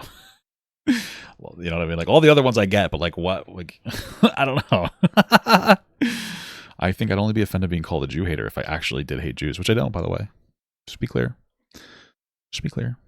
But that one's a little strange. And then and what do people say about Trump supporters? It's worse. Oh, they're fucking idiot cultists. Just to be clear, MAGA are legitimate idiot fucking cultists. There's Trump voter, Trump supporter, and then there's MAGA. The other two are fine. MAGA, you are actually in a cult, just to be clear. Finally, when we go, okay, yes. Bet. These are the new rules. Fine. Okay, bet. What the fuck are you doing? Does he have a black girlfriend or something? Why does he keep trying to act hip? Fine, we'll play by those rules too. Whoa, no. No, this was happening ever since the very beginning. This has always been what's happened. And I think the reason why people like Kyle were upset is that the words that they have used for many, many years, things like Nazi, racist, etc., all these bullshit words, have effectively lost all of their meaning. Like, nobody really cares whenever they hear these words anymore, because you've used them so much that there's been a diminishing return on it, that people hear the word and they just immediately stop paying attention to you. There's probably a level of truth to that, for sure. I mean, it's at the point now where people will be like, hey, Nick Fuentes is a Nazi. They're like, no, he's not. He was just kidding when he said he loved Hitler and that he hated Jewish people. Wait, he didn't actually say he hated them. He just said that he thinks that they're, ruining everything. You know what I mean? That is what he says. So, what the hell? What's close range considered? And the reason why is because you've overused it. You've used it for everything. And so I think the problem, really, why Kyle's upset about it, is that the optics game that Democrats, I think, and a lot of these liberal people had a monopoly over, especially in media, has now, I think, to some degree been evened.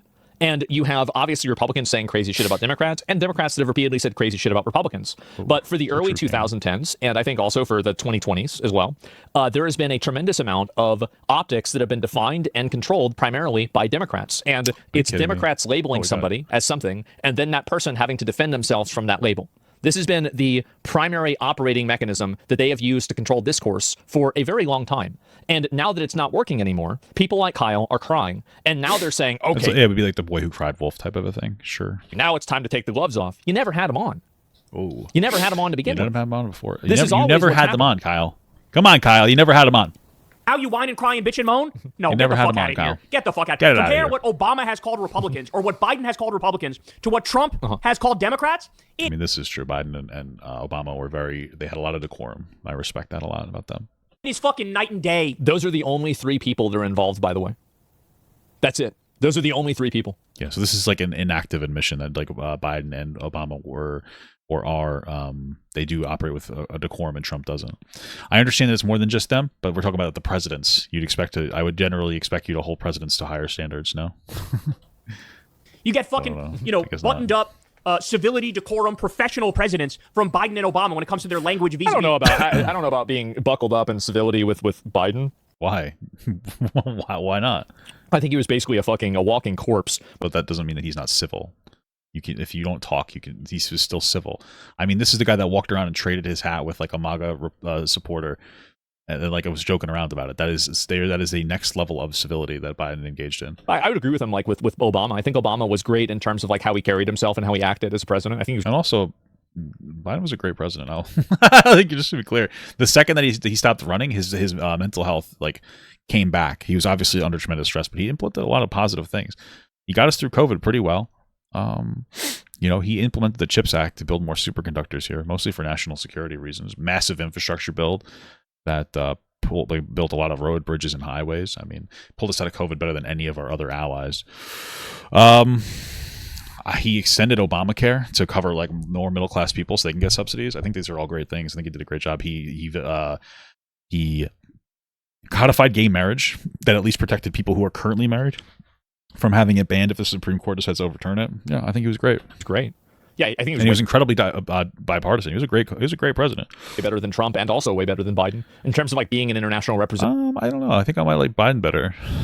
Something that scares me about Trump, about Obama. Of the country, for sure. Yeah, true. The other side, but Trump, no, he's fucking throwing haymakers left and right. And like I said, finally, the Democratic. This is after they tried to put him in jail, and they gave him a mugshot, charged him 34 times for the same exact crime. Which one was that? What was that like fucking being based? Oh, 34 counts on like fucking around with like hush money payments to Stormy Daniels and other things. Yeah, okay. Gotcha. We can go through all of them. Invoice for Michael Cohen marked as a record of Donald Trump. Entry to the DJ, gotcha. I think it was like mostly, yeah, okay, gotcha, sure. I don't think most people care that he tried to give money to a porn star. That's hush money, but 34 felonies. I mean, come on, what are we doing here? It's pretty. I guess I'm trying to uphold the law, huh? Obvious that this has been weaponized from both directions. You got it, boss. That is okay. Yeah, yes. Fuck Jay Jones, fine. We're totally fine with him. And now exactly. And so now, finally, now we have the action. By the way, does he putting this orange stuff on that Trump has? Look at his eyes and look at his forehead. Ooh, got him. Owned liberal. What's going on here? How does this happen? I don't know. I just think it's odd, right? And anyway, so from an outsider's perspective, yeah. And so let me go back. So now you're in favor and you're okay with Jay Jones. Okay, that's fine. And now we have an actual conversation because before he was saying, oh, well, this isn't happening. It's not going to happen, etc. But no, actually it is happening. You know it's happening and you're okay with it. So that's fine. All right. You want to cry, now you want to bitch, and now you want to moan. Well, maybe you should have fucking thought about that when Trump was calling us the enemy within and fucking terrorists. Maybe you... Because before that, nobody ever said anything bad about Trump or anything bad about his supporters ever. You see, he started it. I still do be saying bad things about MAGA, not his supporters. Like I said, there were Trump voters, Trump supporters, and then there's MAGA. Those are a different breed. Sure. Policed your own side a little more, we wouldn't have gotten to the point where Jay Jones would be the standard bearer. If you're Jason Jones, you're gonna vote for that person. That's right. And also, and I think this is another thing that's very revealing. And it's also revealing in the way that I think Democrats justify violence and rationalize it, is that they use things like calling somebody an idiot or calling somebody a lunatic or whatever, or an enemy, and then they compare that with somebody else fantasizing about literally killing someone. And I think this is more of the words or violence, I think, what would you really call it? Like grift? The manipulation. Basically, that word, like your words are violence and my violence is freedom of speech. That's basically it. There's no comparison. Yeah, it's not even remotely close. And you're not going to just... Well, I mean, I guess you could say both sides do that because that was the whole justifier for January 6th. So we're just trying to defend our freedom of voting. What? Justifying wanting to kill children? I don't know why you would do that. I don't know why. Well, he said it wasn't even what happened, even though Jay Jones said that's literally what he said. You see the fucking text message. It's right there. Also, if you act like a terrorist, maybe you are a terrorist. Yeah, and exactly. And also, by the way, exactly. I'm gonna be honest. If you are the kind of person that are you really gonna be honest? It's going out and you are burning down Teslas. Yeah. You are destroying. I mean, this Tesla thing happened like one time. Why are we still going on about this? What the fuck is happening? I guess that's what happens. People don't let it go. Property. You are vandalizing things. You're victimizing people. You're blocking roads, and you're destroying things. You are the enemy within. You absolutely are. This is something that is objective. Well, wouldn't you be the enemy from within for the January 6th shit too? Or why not that one? It's not about a Democrat or a Republican. You are the enemy within. You are a lunatic. You are crazy, and you need to be put in jail. Oh shit! And that's why. And then forced to be doing slave labor. That's Asmongold's argument. So we have laws against these things. Isn't Asmongold supposed to be a centrist and neutral? No, well, all centrists really at this point are just like Trump supporters. So just to be clear, like they don't care. Like that's what centrism is right now. Centrism is being between like slightly left and then fucking like far right. The only thing that makes Trump less far right is that Nick Fuentes is no longer a supporter of him. So it's making Trump seem more left leaning by comparison. And it's literally because of the support of Israel. That's the only contention. But withdraw their nominations from them. Well, then I don't want to hear from you about how bad it is that somebody said something bad in a group chat. Yeah, it's literally like, you know, it's like literally MAGA is like, what if we hate gay people, trans people, black people, Hispanic people, and women and children? Yeah, I've seen stuff. And then, you know, and then Fuentes is like, what about Jews also? And it's like, that's where I draw the line, dude. Like, that's what it is. By the way, you shouldn't hate any of those people. I obviously love all of those things. Except for children. I trip them when they're loud without their parents seeing. But, yeah. I mean, that's the only real difference. Absolutely fucking incredible. It's amazing how he can flip the reality on its head. Well, you gotta at least get the reality right, huh? So smoothly. Ooh, true. You know, guys, and not even fucking think twice about it. Damn, I fucking not even think twice about it. Meanwhile, who's the biggest commentator on the right these days? Nick Fuentes. Here's some stuff. Nick Fuentes. Fuentes, I said, quote, Hitler was really fucking cool. I admire Hitler. I don't care that much about the genocide in Gaza. I'm ambivalent. He postures like he's pro-Palestine. That's what he's actually said about it. He said, women shouldn't have the right to vote. Boys and girls should get married. What the fuck? And how many crazy leftist people are out there? Oh, but Hassan said this thing. What the fuck does that have to do with me? I don't know. Well, he's just talking about generally about, you know. God damn it. There we go. I think he's just making a general point. But also, I don't think Hassan is as popular inside of the sphere as Nick Fuentes. Also, to be absolutely clear, and because I know that the comparison between Hassan and Nick Fuentes has come up, Hassan, even by his own admission, it tries to hide his power level, right? So Hassan on the outside tries to be, or I guess pretends to try to be, just this guy who likes left-leaning stuff, and that's basically the way that he shows himself to different you know, organizations that he shows up to. When he talks to NPR, he plays this like whitewashed version of his politics, right? And so like that's the way that he represents himself to the wider society. The way he represents himself in his inside of his clip sphere is constantly saying provocative shit for attention, justifying 9/11, saying that like Ela Klein is a valid military target or insinuating it, waving around fake guns, etc., shocking his dog, right? And then the way that he portrays himself inside of his like core is like, you know, an insane lunatic that's like is like literally just trying to run like a propaganda for other like non-Western countries. Nick Fuentes, for the most part, is honest in all three of his cores. It's always like, I don't like these groups of people. Right, so the mainstream, you know, view of Nick Fuentes is his actual politics. Nick Fuentes represents his actual politics, and I understand that I'm like unintentionally showing that there's probably a level of genuinity with Nick Fuentes compared to Hassan, at least, which is unfortunate because Nick Fuentes is a literal threat to society. I think that Hassan is a joke, and people take him less serious every day. But like that would be the difference between Hassan and Nick Fuentes. Nick Fuentes is very active and open about like his policies of being a piece of shit. The only thing that he lies about is he does this thing where he's like, well, yeah, I don't hate these groups of people. I just don't think they should be here. It's like, oh, because he says something horrific nicely that somehow makes him a good person, you know? Nick said this thing. Okay. All right. His teens. Quote, yes. Be against women's rights. Who do I think is worse, Hassan or Asmongold?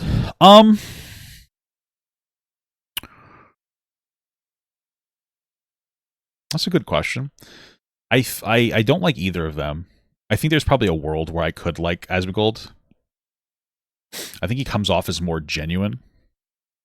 He's just incredibly wrong. I think it's one of those things where like he's too smart for a dumb person, so he thinks he's right about everything. I think Hassan is like a true piece of dog shit. You know, I guess if you looked outside of the politics of the people, like let's say you're in like a one-on-one setting, Hassan just seems like a consistent douche that tries to. Hassan seems like the kind of person that would like info dump on you every 2.5 seconds if you hung out with him and try to make it seem like he was better than you. Asmongold's probably like a little bit more of a normal person. So I think I would like Asmongold more in that sense. I think. I guess from a human perspective, I would like him more than. Yeah, I guess from a human perspective, that's who I'd like more. I don't know. Be against them getting educated. He said ban birth controls, ban contraceptives, ban these nuts. Don't allow women in the workplace, Yes. ban them from voting, pornography should be banned. I don't know why. I don't know why I said all this. I don't remember saying any of this myself at all. He called for Catholic Taliban rule. He said, quote, we Wow. want to go back to the Middle Ages. This is your side. And this is the future of your fucking side. Well, I mean, he's making a point that, like, you get, I mean, Asmongold's we're all generalizing at this point. And right now, Nick Fuentes is very, you know, I'd say a very popular member of your side. So that's the point that he's making. And he's becoming more and more mainstream popular. So He said, Okay. I mean, like, what? I mean, what does that have to do with me? quote, democracy is wrong. Quote, we're talking about, like, the general representation of these sides, and Nick Fuentes is very prominent. Nick Fuentes is a very prominent pusher of, like, dissension of the ranks too, which makes him like, that's good at least. So I fucking hate the poor. I love the rich. And you're going to come after us. Yeah. You're going to come after us. The left, who's fucking the core of what we believe is, hey, everybody should be treated equally and fairly. Okay. Except for people that you're running against. The core of what we believe is we should have universal health care and free college. Then why were you okay with the ACA that was just basically a fucking welfare for these companies? because you know that's not true, and I think that you're smarter than that. Literally before in this conversation, Asmongold was saying that he doesn't think that we would have gotten like a pure, we wouldn't have gotten a shift from what we had back then, which was just all private, to a complete universal aspect. He admitted as much before. So like if you're admitting that, you understand that like the reason that it got implemented was because that was the best we're going to get. It's called progression.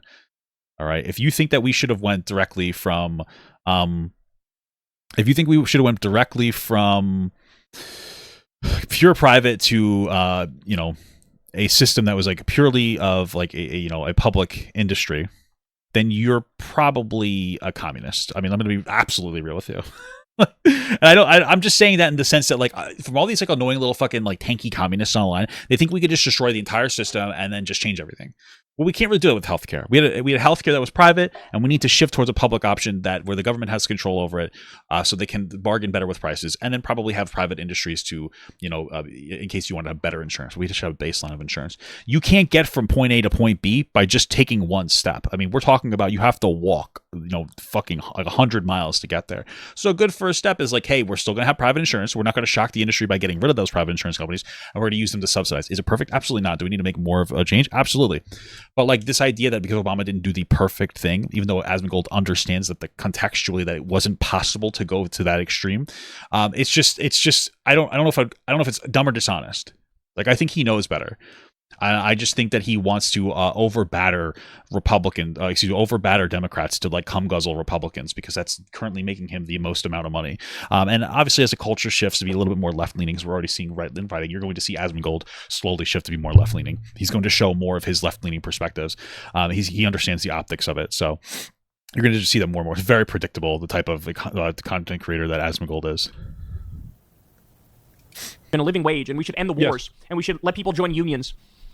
We should have paid time off by law, paid vacation time, paid maternity leave. This is, I think, the problem is that with a lot of these things, I actually agree with him on. Mm-hmm. Now, we might disagree with like how to get there, but like I also want a lot of these things too. Ooh. But I think that these fixation around identity politics and these fringe extreme topics like you're engaging in identity politics, though. What are you talking about? A. Jones wanting to kill people just are noise, and they get in the way of having a conversation about that.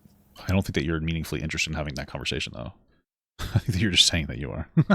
It does, because I think that in a lot of these cases, like fundamentally, I think most Americans want the same thing, right? To Maybe. To a degree, right? Not that they all want universal healthcare, but I think that people generally want to be. I think that you could probably sell most Americans on universal healthcare. I think that there's a conservative selling point for it. And frankly, I would be conservative again if the current Conservative Party wasn't so fucking crazy. I would be conservative. Like I generally believe in less regulation and less micromanagement. I don't believe in deregulation. That's stupid, especially with the AI displacing jobs and driving down wages. So I don't believe in full deregulation, but I do believe in let's reduce on some of these systems that we have in general. We have how many different welfare systems? It's kind of over cumbersome, I would say, on some capacity. So I think that we could probably reduce ourselves on that. But I think that there's a way to sell universal healthcare to people that are conservative, because you can make it about jobs. It's good for the job market. It takes away that stress off of businesses. It gives it to everybody. It's a nice safety net. Reduce the amount of welfare services through some kind of a universal basic income or some kind of a negative income tax. They cut taxes for people making less than $50K a year, and then maybe pay people the less that they make. But also, one of the biggest problems with welfare is that for many instances, especially in poor areas, you're told hey, would you rather make $1,000 a month working, or would you rather just get $850 a month in welfare? It's I would choose $850 to do nothing, versus 40 hours. It's very punishing to come off of welfare and very hard to get back onto it. But if you were hey, listen, we're just going to give people this subsidy, and it's very easy to come on and get off of based on your income, people are more likely to engage in those different things. And I think it's realistic to do a negative income tax or a UBI, especially if we tax technologies that are already killing jobs in the first place, which I think would be a good idea to do. So be taken care of. They want to. Kulinski says a lot of extreme things himself, by the way, like Hassan and Fuentes. Oh, I'm sure he has. And then I remember Kathy Griffin. That's a good point. Once Kathy Griffin posted her picture holding Trump's head, it was published. That definitely did not help anybody. And he's talking if Democrats are saints. Yeah, Democrats and Republicans do bad things. It's very obvious that's what happened. And all of that happened, by the way, in 2016, not recently. So yeah, I mean, I don't know what this is. Is this how politicians talk before 2016? Yeah. And so what Nick Fuentes said, I don't have to defend that. I didn't say that. Why the fuck would I even why even bring that up? Well, because we're playing generalizing both sides, and Nick Fuentes is very prominent on the right, and his point is hey, you criticize Democrats, but you won't criticize Republicans like Nick Fuentes. Well, that's the point that he's making. It's a good point. You just don't want to address it. Nothing to do with it. It has a lot to do with the conversation, yeah. And we're the fucking problem? Yes. I can't with guys like this. It's just you can't because engaging with the reality of what's being said is so obviously against you that you don't want to admit it. It's very obvious that the Democrats have been the massively violent ones. And if you look at all these studies, I think that's the funniest thing to me, is that we went from Democrats being fucking pussies to Democrats being the most violent people in the world. This is such a funny shift. The way that we're conducted. These studies don't show a massive rise in violence that happened in 2020. They don't show the massive rises in violence that happened during the Tesla bombings, for example. Well, they do include Tesla bombings, and they do include 2020. The 2020 riots. I will say, to be charitable, and I don't think Asmongold knows this. I think he just says no because he watched a Steven Crowder video of Steven Crowder lying, which we debunked throughout the entire thing. It was insane how many lies he made. But they don't count every act of violence during the 2020 riots as political. They only count explicitly political ones. So if somebody I'm going to kill you because you're a Republican, or I'm going to punch you because you're a Republican, those are the only times that they count those things. There was a lot of people during the riots that were opportunists that were just trying to break into Targets and steal stuff. And you could probably have a conversation about whether you should or should not exclude those people, because while those opportunists weren't engaging in political violence, the only reason they couldn't engage in theft, we'll call that violence just for the sake of argument, is because of the political violence going on around it, right? So that's a whole conversation to have about that if you really wanted to. We could. It's interesting, but maybe there's a bias there, I suppose. I mean, because I know what he's referring to. He's referring to this chart here. And here's the thing. I mean, there probably would be more instances of left-leaning violence if they included more those things. Probably. But then also, Islamist violence is right-leaning violence. So, I understand Islamist is extreme right-wing religious expression. Just because these two groups don't like each other doesn't mean that they're not both right-wing. They're both right-wing groups. So, yeah, let's say we doubled the left wing. Let's say we quadrupled it.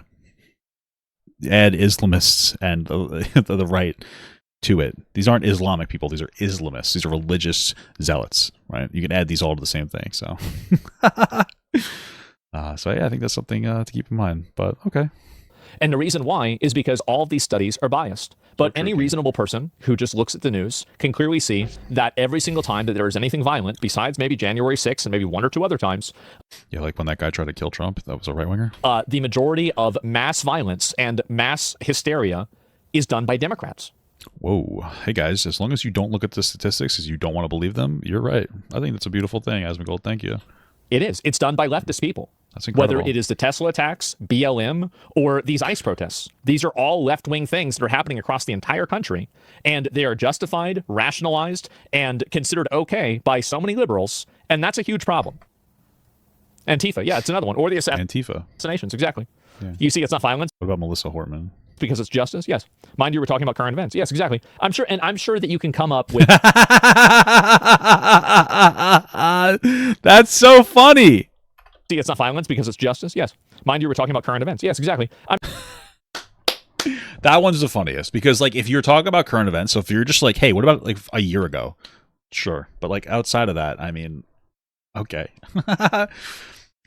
Sure. All right. I mean, this is why this becomes unproductive. So I'm like, oh, okay. So what are some other examples of right-wing violence? And we have like the Dylan Roof shooting where he shot a bunch of black people in a church. We have Charlottesville car ramming. That's an act of violence from conservatives because they wanted to make sure that they kept, I guess, the racist statue of Robert E. Lee, the biggest loser in fucking history. Like, you guys lost, Confederates, cope. The Tree of Life synagogue shooting. Christchurch shootings. There's also an interesting conversation to have about, actually, there is probably, you know, although there's the Capitol building. You know, there's an interesting conversation that we could probably have. I don't think I could have it with anybody on, like, any right-wing person at all. Because, like, currently the right-wing influencers are just full of fucking morons.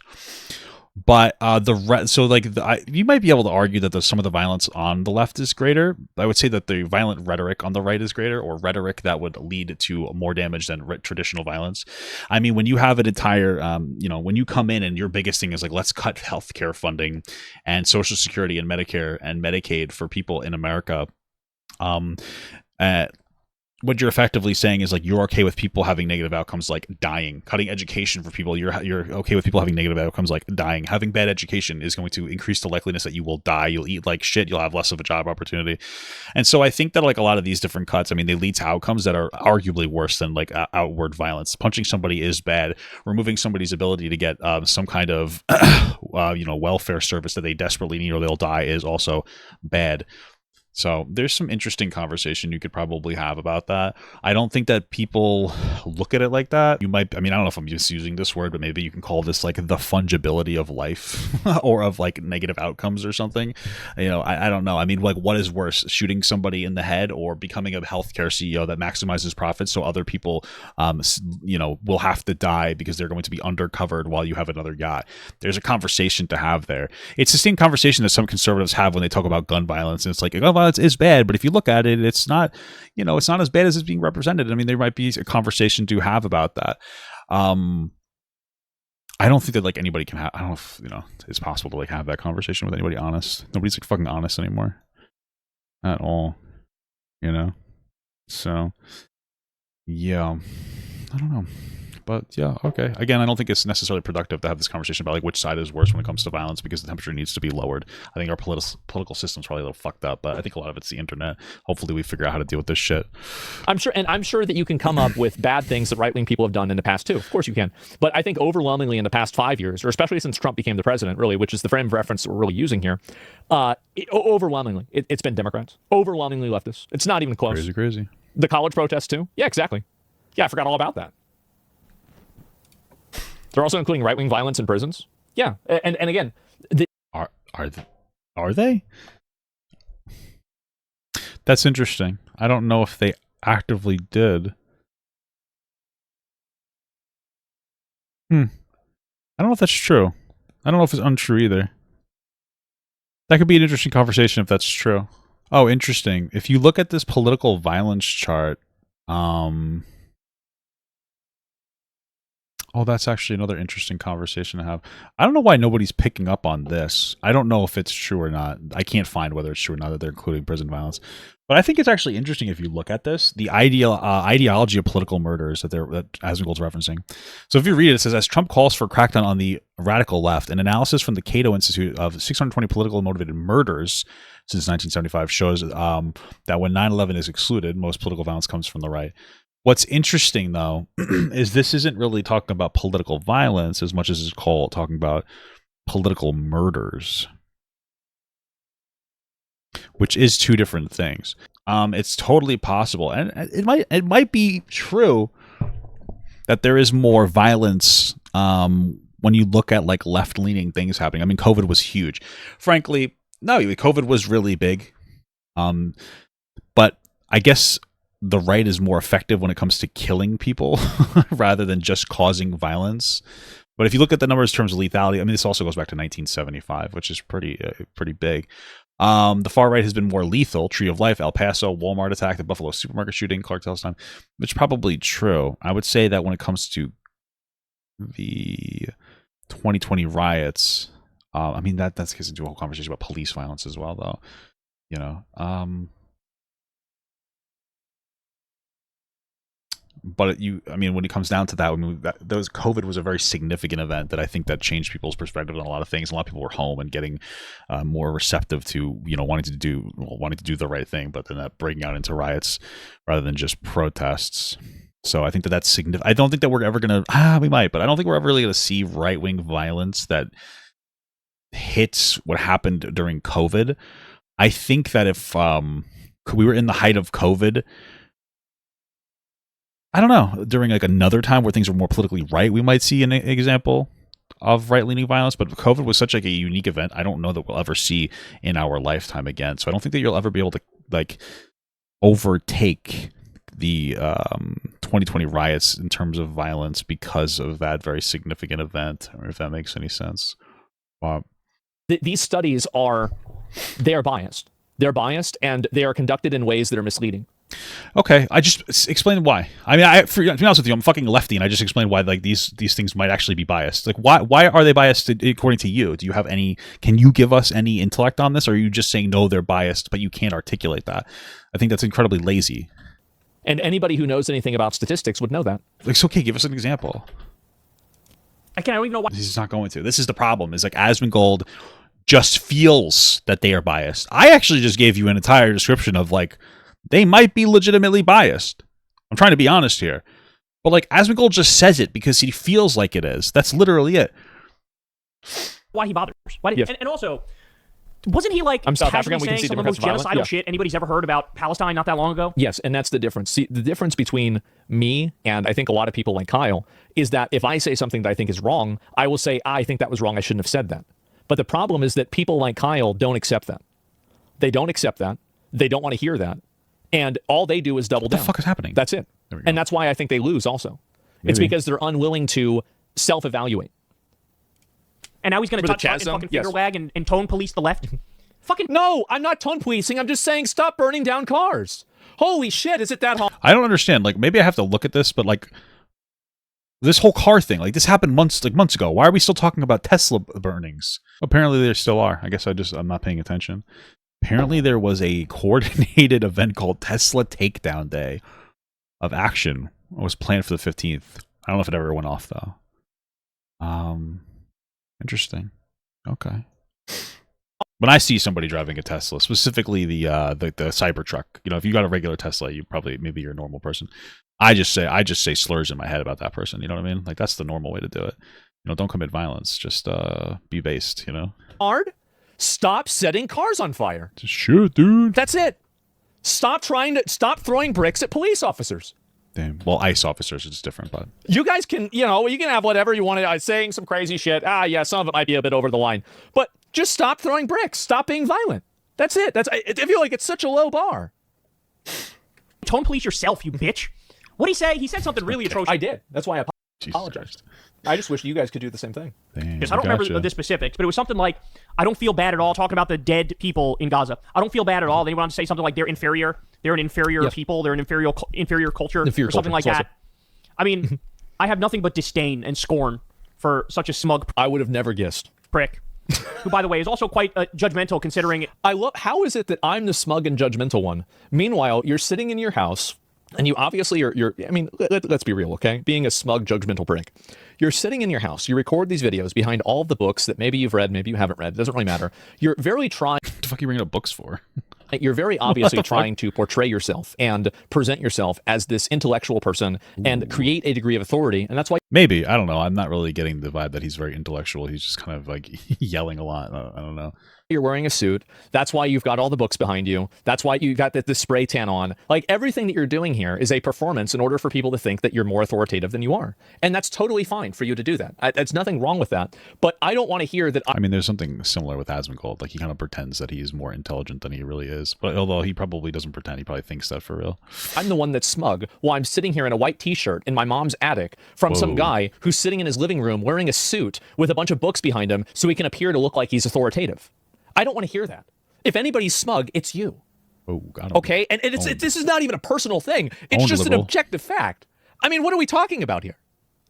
What is this? He's not wearing shorts? I don't know. Maybe he's wearing a full pantsuit. Maybe he's wearing underwear underneath. I don't want to know. I don't know. Maybe his cock's out. Who the fuck knows, dude? That'd be kind of hot, no? He's got cockroaches and fucking rats and shit in the background. As opposed to you. Like, you know what I could do? This is what I could do. I mean, that is something. It's kind of disgusting the way that he lives, and he plays it up like it's funny. It's not really funny. He lives like a fucking... The way he lives is disgusting. And I think that does speak to your character, especially since you're rich. It's not like you're poor and, you know, have reasons for it. But so I could actually get a bunch of books and then put them behind me, and I could wear a suit too. Oh, okay. Now, you know what? My bad. I said, why the fuck is he bringing up books? It's because he has the books behind them for like an optics thing. Well, that's probably what it is. Like, you know, it'd be like it'd be similar if like you had a dog or something and you wanted it to be in the background of your stuff, so you kind of forced it to sit there, or you'd shock it. You know, I'm not gonna finish this. I could do that. Anyway. Would you like that? Would that make you take me more seriously? Well, no, but it doesn't appeal to your aesthetic. The one of the things that one of the reasons why Asmongold gets away with being like a complete like fucking like kind of just like uninformed and speak with like a level of confidence is because his aura is like just this normal dude that doesn't really care. He's chill. I don't care. I fucking eat bugs. My teeth are going bad. I don't care. You know, that's like, I'm not even kidding. That's part of the play. So, if he did do that, it would make him look worse by association, because that's not part of his thing. You come back here, motherfucker. Would that make you listen more? Arrows. He's notorious for like never showering and stuff like that. I do shower sometimes, just not every day or every week. I can't. Yeah, I mean, I think that's like partially a joke. I think he probably showers like regularly. I don't know about every day. I mean, there's days where I'll go without. Like when it gets cold out, like sometimes I won't shower if I don't like go to the gym or something. You know, I can't with this stuff. So yeah. Apparently, according to Asmongold, that's right. I think I could drain it's stuff out it's not the people who have literally built concentration camps and sent people. I think is he talking about like Trump? Because I think like I mean, didn't Obama did like the same thing? I wouldn't be a concentration camp. It would be like the camps to try to deport people, right? I guess the biggest difference was like the zero tolerance family separation policy. That was like the biggest difference between Trump and Obama. Was that zero tolerance policy that went like over like the bounds of what people considered acceptable. But concentration, if you're not going to explicitly, I mean, why go with that example? Why not bring up the AI videos of Trump Gaza or whatever? That's, you know, with the rhetoric that he wants to remove those people and put them somewhere else. Yeah. You're evoking the Nazis and the Holocaust in order to discuss detaining people that are in our country illegally. You know the Holocaust killed, it was like 15 million people or 20 million people. Whoa. Is that what Nick Fuentes thinks too? Or just such a massive, like collectively, right? You talk about like the 6 or 7 million Jewish people that were killed all the time, right? Stop. But collectively, like he killed, was it 11? I thought it was like 15 or something like that. But it was over 10 million, right? It was over 10 million people were killed. And I don't want to argue about the 6, 7. Okay, guys. All right, let's... Oh, 6, 7. Let's stop with that. So my point is, though, that you're eliciting Nazi concentration camps to discuss people that are being, basically held in an area. Also, by the way, what about every other country? Does every other country have concentration camps? Because many countries do that. Well, we would hold ourselves to a higher standard because, you know, we're the greatest country in the world. So what the fuck is happening right now? Of course, they're going to detain you and capture you whenever you're not supposed to be in the country. What a crazy thing to say. It's a concentration camp. Who says this? It's It's not the people. You're weaponizing Nazis and the Holocaust in order to justify illegal immigrants, illegal aliens in the country. What a stupid thing to say. People who have literally built concentration camps and sent people there. Literally. By the way, a lot of those camps were built by Obama. Like those kids, the whole kids in cages. Guess who built those? It's Obama. His boy. With no due process. Yeah, again, like the biggest issue was like the zero tolerance family separation policy that Trump adopted. Significantly more aggressive than Trump, or excuse me, significantly more aggressive than Obama. But I mean, Kyle Kulinski isn't really bringing that up either. I think there must be like a laziness in the way that he engages with some of the political conversation. They're not the problem. Which, by the way, Obama was right in doing that. Good call. W. Obama. Whoa, W. Obama.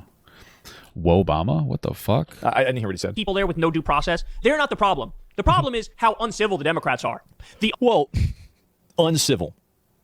Yes, I would consider... Is that even a word? What the hell? Burning down cars and violently throwing bricks at police officers. Me personally, I just like to non-violently throw bricks at police officers. My favorite pastime.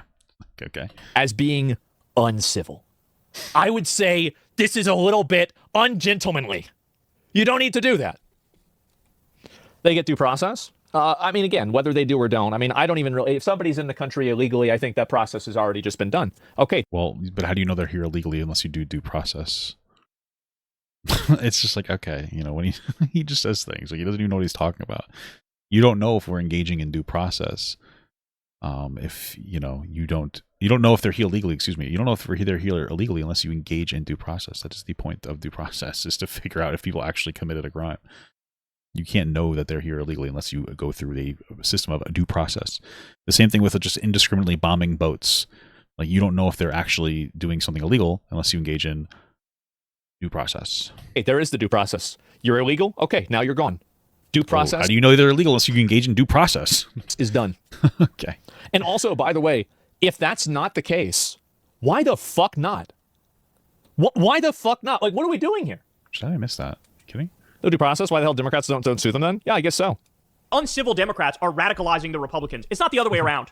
It's not that it's the Republicans radicalizing the Democrats, finally, to fucking wake up and take this fascist threat seriously. No, here we go. I should have waited for them to get close. Kyle doesn't care about fascism. Kyle wants to be the one in control of the fascism. Ooh, that's why he said, it's a good thing that now we voted for Jay Jones. Ooh. You're not against killing your political opponents. Well, so to be clear, Asmongold even said that he doesn't think that person wants to actually kill political opponents. So, and that's not like a policy he's running on. I think that the words are incredibly suspicious and like definitely inappropriate. But like, you don't even think that's not a policy. That wouldn't be fascism. That would be that would be, unless he actually thinks he wants to implement that type of policy. I guess you could argue that he will but he will engage in his political position in a way that has a supreme bias. That part you could probably engage in. I don't know if I would call it fascism. I would just call that wrong. But oh shit, I'm not elf-shot. Fuck. You just don't want to be killed. You have no problem voting for the guy that is talking about killing your political opponents, but you're also against fascism. No. These people don't hate the police. They want to be the police. These people don't hate fascism. They want to be the fascists. You're mad that the shoe is on the other foot. You're not mad about the shoe. Fuck it. Well, I would be mad that it's apparently the wrong type of a shoe, right? So it would be the wrong, be a left shoe on a right foot or a right foot shoe on a right. You know what I mean? You understand what I'm saying? You get the point. The right things. Fight back against Trump. All of his illegal wars and all of his fucking insane immigration policy. No, it's not that. Can't be that. Illegal wars and okay, yep, great. Okay, I'm just gonna add this in at the end of the video. That, of course. Yes. I mean, God damn it, man. God fucking damn it. You're wearing a watch in your own house? Well, I mean, it's part of the aesthetic, I guess. Jesus, what a performance. What? I mean, I said the same thing. You're wearing a shirt in your own house. You know what I mean? I don't wear shirts once I get off stream. But, you'll put on like you'll look nice for the stream. What a performance. Wow. Good job. Wow, you know who else has watches? Nicholas Yorio, gay. Who has male jewelry? What the hell's wrong with you, dude? You carry around a purse too? If anybody watch this, I really hope that nobody's watching this and like taking this political stuff seriously. I really hope so.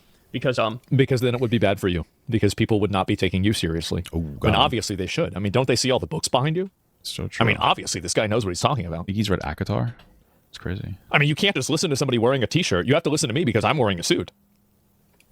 You're better off. If you people like other countries so much, why not move? I don't understand the question. It reminds me of that old poll that said people are better off watching no news than watching Fox News. Like, you literally are worse off watching Fox News than watching no news. It's literally the same, taking the political opinions of Asmongold seriously. It's the exact same. Like, if you listen to him and you take what he's saying seriously. The examples used, by the way, were just totally, like, not even things that happened. Like, I'm telling you, Yurio said that. What did he say? That watches are gay? they're like, yeah, like, for example, this thing that the meteorologist said that, it didn't happen. Yeah, okay, well, what about this other thing? Oh, yeah, the thing where yeah. That's worse Sure. than watching nothing. Than just, like, being totally ignorant. Like, you're better off being totally ignorant. Yeah, the old phrase, if you watch the news, you're misinformed. If you don't watch the news, you're uninformed. Yeah, it's very common. Got him. You'll have a better... Well, he's saying that Fox News is the worst, which it is, just by every objective standard. They lie more, and they're more okay with it. They had to fire Tucker Carlson because he was knowingly pushing, lies about the what was it called, the Dominion voting machines. So, understanding of the political world if you're totally ignorant than watching this guy. So wait a minute, didn't this totally like I'm just so if I had a better view of the world. So didn't he call me totally ignorant? But then you said totally ignorant people are going to have a better view of the world. So which one is it? What? Very interesting, isn't it? Jesus Christ. Wow. So. All right, there you have it, guys. There you have it. All right, you guys know I love you.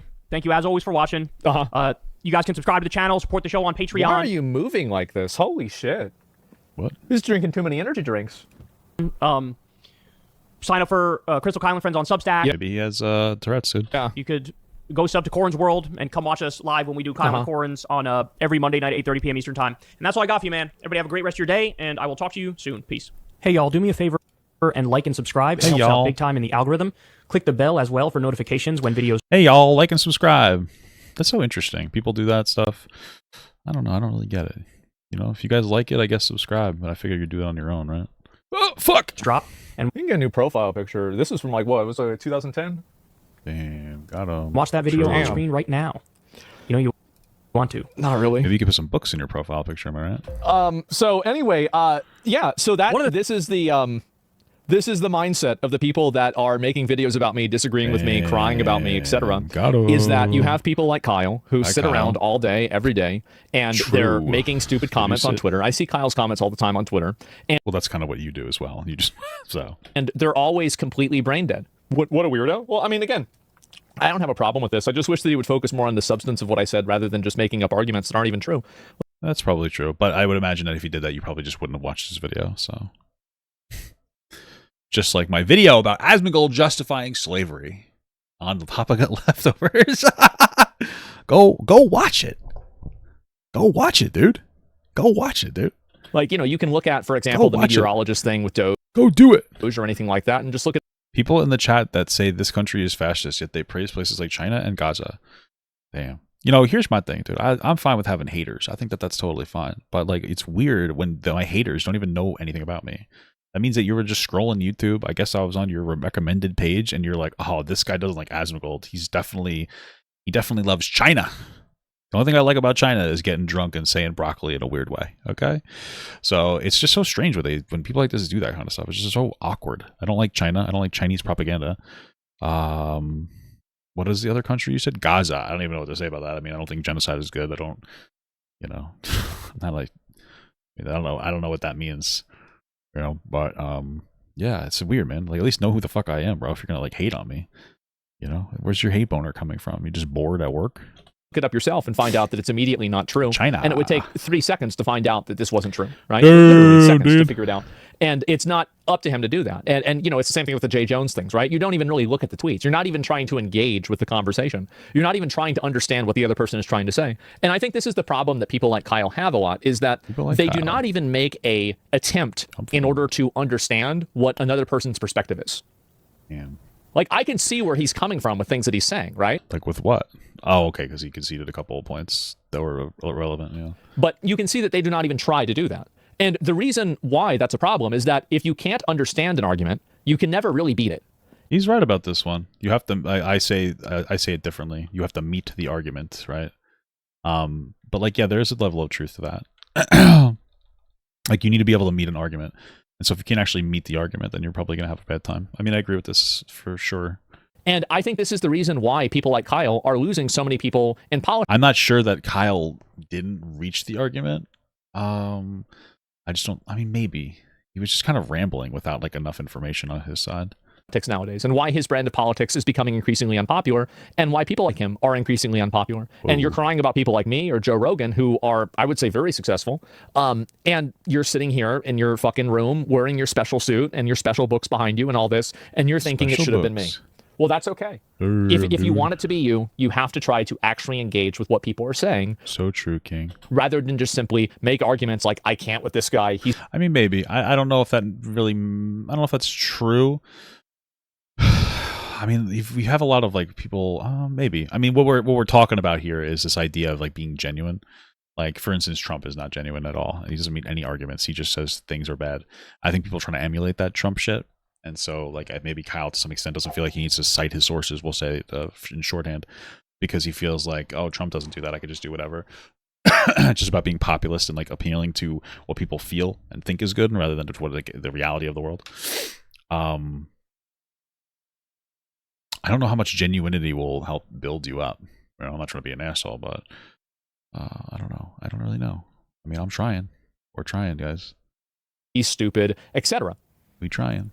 If they understand your point of view, they'll end up agreeing with you. And what I think is really sad about this, too, is that at the end of the video, like, he's talking about a lot of things that he wants, and these are things that I want, too. I generally want these same things. I know, but you don't vote in the way that you would want them. They're not a priority to you. You don't really care. Like, you might be like, yeah, it'd be cool if we did this, but it doesn't really matter to you, right? Or else you would have voted Kamala Harris. So it's a very low priority for you. Like, it's higher. It's higher. So this is realistically speaking, this is what I learned in this video. That I fucking sucked dick is what I learned. Is that, like, Asmongold wants people around the world to be hurt more than he wants to help people around here, right? Just to be absolutely clear, that would be what that is, right? Like, if you want universal healthcare, you were never getting that under Trump, and you knew that, right? If you wanted to, like, veterans to get help, or, like, you know, any type of program to help people, you knew you weren't going to get that under you know, Trump in any capacity. I'm not saying Kamala would have been the most effective person in the entire world, but you did want to cut spending, I guess, to help kids with you know, AIDS in other countries. That mattered more to you than voting in a way to, like, get health care that could help people more over here. So, like, that would be, I would say, definitively, I mean, it just seems more, and that is an interesting thing. People are more, you know, like, getting rid of illegal immigrants. We want to get rid of illegal immigrants more than we want to help people here. I mean, like, right now, unfortunately, we have a level of dependency on illegal immigrants. It's like, okay, if we just start mass getting rid of them, we're not actually going to have a good time here, you know. So it's like, okay, you care more about harming others than, like, helping yourself, even, and other people. That's how I would interpret that. But in a different way, sure. Right? I mean, like, for example, like, if we have universal health care and we have a lot of social systems that I think that we should have, I think that it becomes increasingly more important to make sure that people can't come into the country without proper vetting process, right? I guess. Why? I think that it becomes increasingly more important. What? Things that I want too. I generally want these same things, but in a different way, right? I mean, okay. Like, for example, like, if we have universal health care and we have a lot of social systems that I think that we should have, I think that it becomes increasingly more important to make sure that people can't come into the country without proper vetting process, right? Well, like, I don't understand that. Why? Like, you would imagine that, I guess the universal health care would just be extended onto everybody. It already is now. If you go to the hospital and you're illegal, they have to help you, so it doesn't really matter. So it wouldn't matter at all to get rid of illegal immigrants for that. What other social safety nets is he referring to? Like, illegal immigrants, generally speaking, aren't able to access things like Social Security unless they're here legally. A lot of times they'll pay into it because they try to, like, make an agreement with the government, you know, to try to show, like, a good behavior. But, like, why would that? What else would we have to implement? Like, let's say we implemented, like, a universal basic income, you know, like, you know, non-American citizens couldn't have access to that. So implementing some kind of UBI would decentivize illegal immigration because they wouldn't have access to this free money. I don't think that's true. I think that he's setting an unrealistic target so that he could be like, yeah, I don't really care about these things, but, like, you're not going to get rid of all illegal immigration. It's just not something that's going to happen, and it's not necessarily a productive idea to try to focus on that as the number one priority. We're always going to have illegal immigrants until, I imagine, technology is able to do the jobs we don't want to do. There's a level of reliance on it. If we actually cared about it, you'd be punishing businesses. I don't see any push to try to punish businesses for hiring illegal immigrants. I just see, you know, going after the illegal immigrants. So why don't we have that, you know? right? Because at that point, now you could be potentially adding too many people to disbalance the scales. Because if you have a social system that is giving out more than it's getting, then the social system collapses. So that's the reason why, for example, I'm so anti, illegal migration. And also I'm for minimizing even legal migration in some cases, like with H-1B visas. I would be fine with that if you did it correctly. We don't have, America's stupid. I hate to say it, but we're very stupid. I tend to agree with Ben Shapiro on this talking point. He didn't explicitly call Americans stupid. I am just saying that, and part of that is because of an active effort from conservatives to try to cut down on different funding for education. It's probably not going to help us educate our workforce anymore. So. Because I do agree with the same things that he agrees with. I just don't think that what he's doing and the way that he's approaching it is a good way to get to that end goal, right? I don't think it is. I think that if you let a bunch of people come into the country and then just claim these benefits, you're going to eventually bankrupt the system. And I think this has happened already in Europe. It's happening in Europe. Maybe Denmark already kind of has gone through this. They haven't deport a lot of people because of it. And so just to be absolutely clear, the reason why the systems are becoming overloaded is not because of illegal immigrants. In fact, illegal immigration would be helpful overall. If we're talking about the systems being overloaded, generally speaking, it's because we don't have the birth rates are declining, and so like even with technology displacing jobs and driving down wages, there's still a need for a workforce to do certain jobs. And so if you don't have people working to support, old people getting free stuff because they're old and they're citizens, then it's going to have a pretty big disruption on your ability to support those older people, right? And so like a lot of these issues that come in the other countries with like robust welfare systems is because they don't have their workforce age is increasing. The average age of their workforce is going up. So it's very obvious. School benefits need to be sustainable. Yeah, you have to have sustainability in this. And so hopefully Kyle can, he can relax a little bit and chill out. But I did want to, I do, a lot of people say that I never engage with people that disagree with me. The sad thing is that I actually do very often, but I figured I'd make a video and do that. The sad part is an 8th grader in 1780 is educationally smarter than today's generation, even though we have more access to the information. No, they're not. So this is the education in 1980. This is the education now. I don't know what that means. So basically, back then, you had a lot of deep knowledge inside of a small amount of subjects. But now there is so much more information and things in the world that people are, in general, more educated than we used to be, in general, right? And also, you do have dumb people that happen, but I don't agree with that assessment at all. No, I don't know if this is true, and I just don't care enough to verify it because it's like irrelevant. It's shallow. Yes, exactly. Well, I don't know if our education system has focused on expanding to wider amounts of knowledge and less specified fields overall. I don't know if that's true. I just feel it doesn't seem to be true. I just don't care enough. Of course it's going to be shallow because you don't need to have a deep understanding of what different fucking Roman emperors said, right? I mean, it's just not a functionally useful thing for American society. So it's that simple.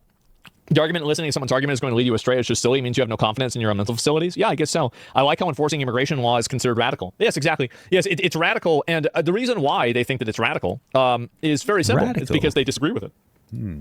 That's the reason. Or it could be, sure.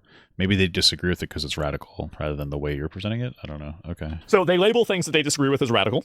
Okay. And that gives them the justification to go crazy and be radical themselves. Go crazy. And go so stupid. I understand where Kyle's coming from with some of these things, and I can see why he's frustrated about the way that Obama, for example, was treated, and I think that's fair. But in a general sense, I think that he has not really tried to engage with the conversation, and I think that he's tried to talk past a lot of things that I've tried to say. And I think that he's just attacked me as a person. He's attacked things that I'm saying, or it does come off like that, sure. My personality, the way I live, what I look like, things that I previously said. It's not. I think that sometimes you can bring up those arguments and they could be understandable.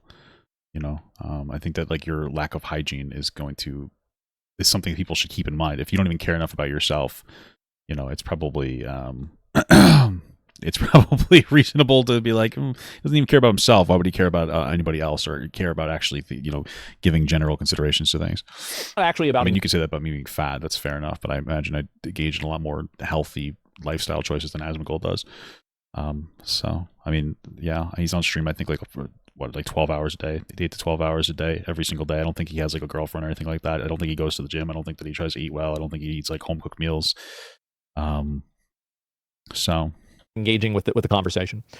Why meritocracy is total bullshit. Posted by why meritocracy is total bullshit. Ironically, I think that YouTube is probably the biggest meritocracy that there is because anybody can make content and there's no barrier to entry. I'll read a few questions and comments from people, but then after that, I want to move on and look at some other stuff too, okay? Okay. So let's see here. Some protections for refugees, even deporting them back to their own country. I'll believe it when I see it. Yeah, for sure. Is it justified their radicalization radicalizes you or me? That's a question I've been asking myself. I think that you should always match forces with somebody else, and you should always do what's going to be best for your side and for people that you care about. And if that means being radical, then you should do it. If that means not being radical, then you should do that. You should always act in your own best interest, and you should always be your own biggest advocate. So you should always do that every single time. I mean, I don't know if you should always act in your own best interest. It seems a little excessive.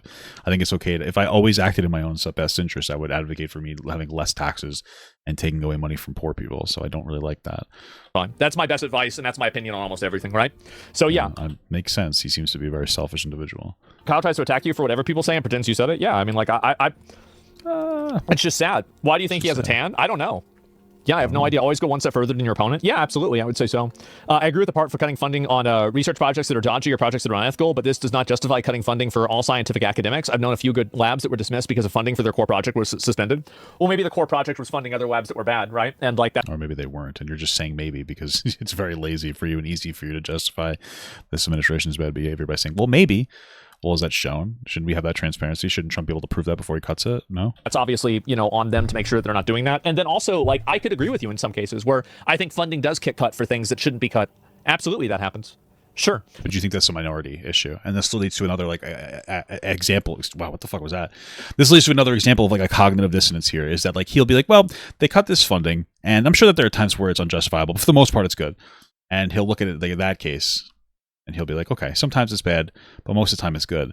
But he won't look at that for other things as well. Like, for instance, getting rid of all legal immigrants. It's bad to have illegal immigration. I understand that. But, like, most illegal immigrants are, there's a general productive nature from them working jobs again that, like, Americans won't work.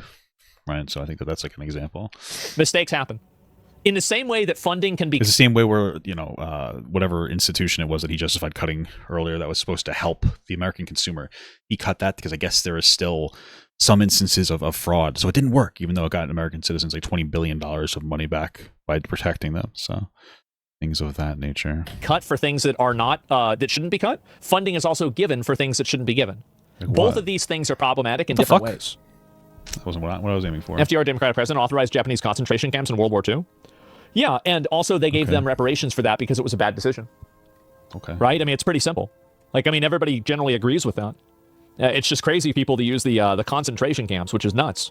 And I think they were internment camps, by the way. I this is an opinion that I have, and this is the... Well, an internment camp would be considered a concentration camp, so that makes sense, but... Last thing I want to talk about, then I'll probably go play some games or something, is that I really dislike the stolen valor of Nazi, concentration camp, Holocaust, and slavery. I think that these words have such a tremendous historical weight to them, and people like Kyle... I don't think you actually care about what you're saying. Because if you ever have had like a positive, connotation of Nick Fuentes, somebody who doesn't think the Holocaust happened in any meaningful capacity, you wouldn't ever support him in any meaningful capacity because you'd understand that like giving any legitimacy to that person is going to have the outcome that he wants of like being whitewashed in some capacity. So in this video, for example, that use these words effectively as being a like an emotional guilt trump card. I think that they do them a tremendous disservice. I think they do. And I don't like the fact that people use that. I don't think people really understand how bad a lot of these things historically were.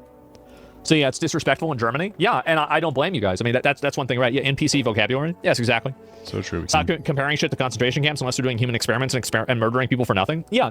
So, like, for example, like Nazis took like a bunch of Jewish women and they did experiments on them and they killed every single one of them. And then they're like, okay, send me more. That was it.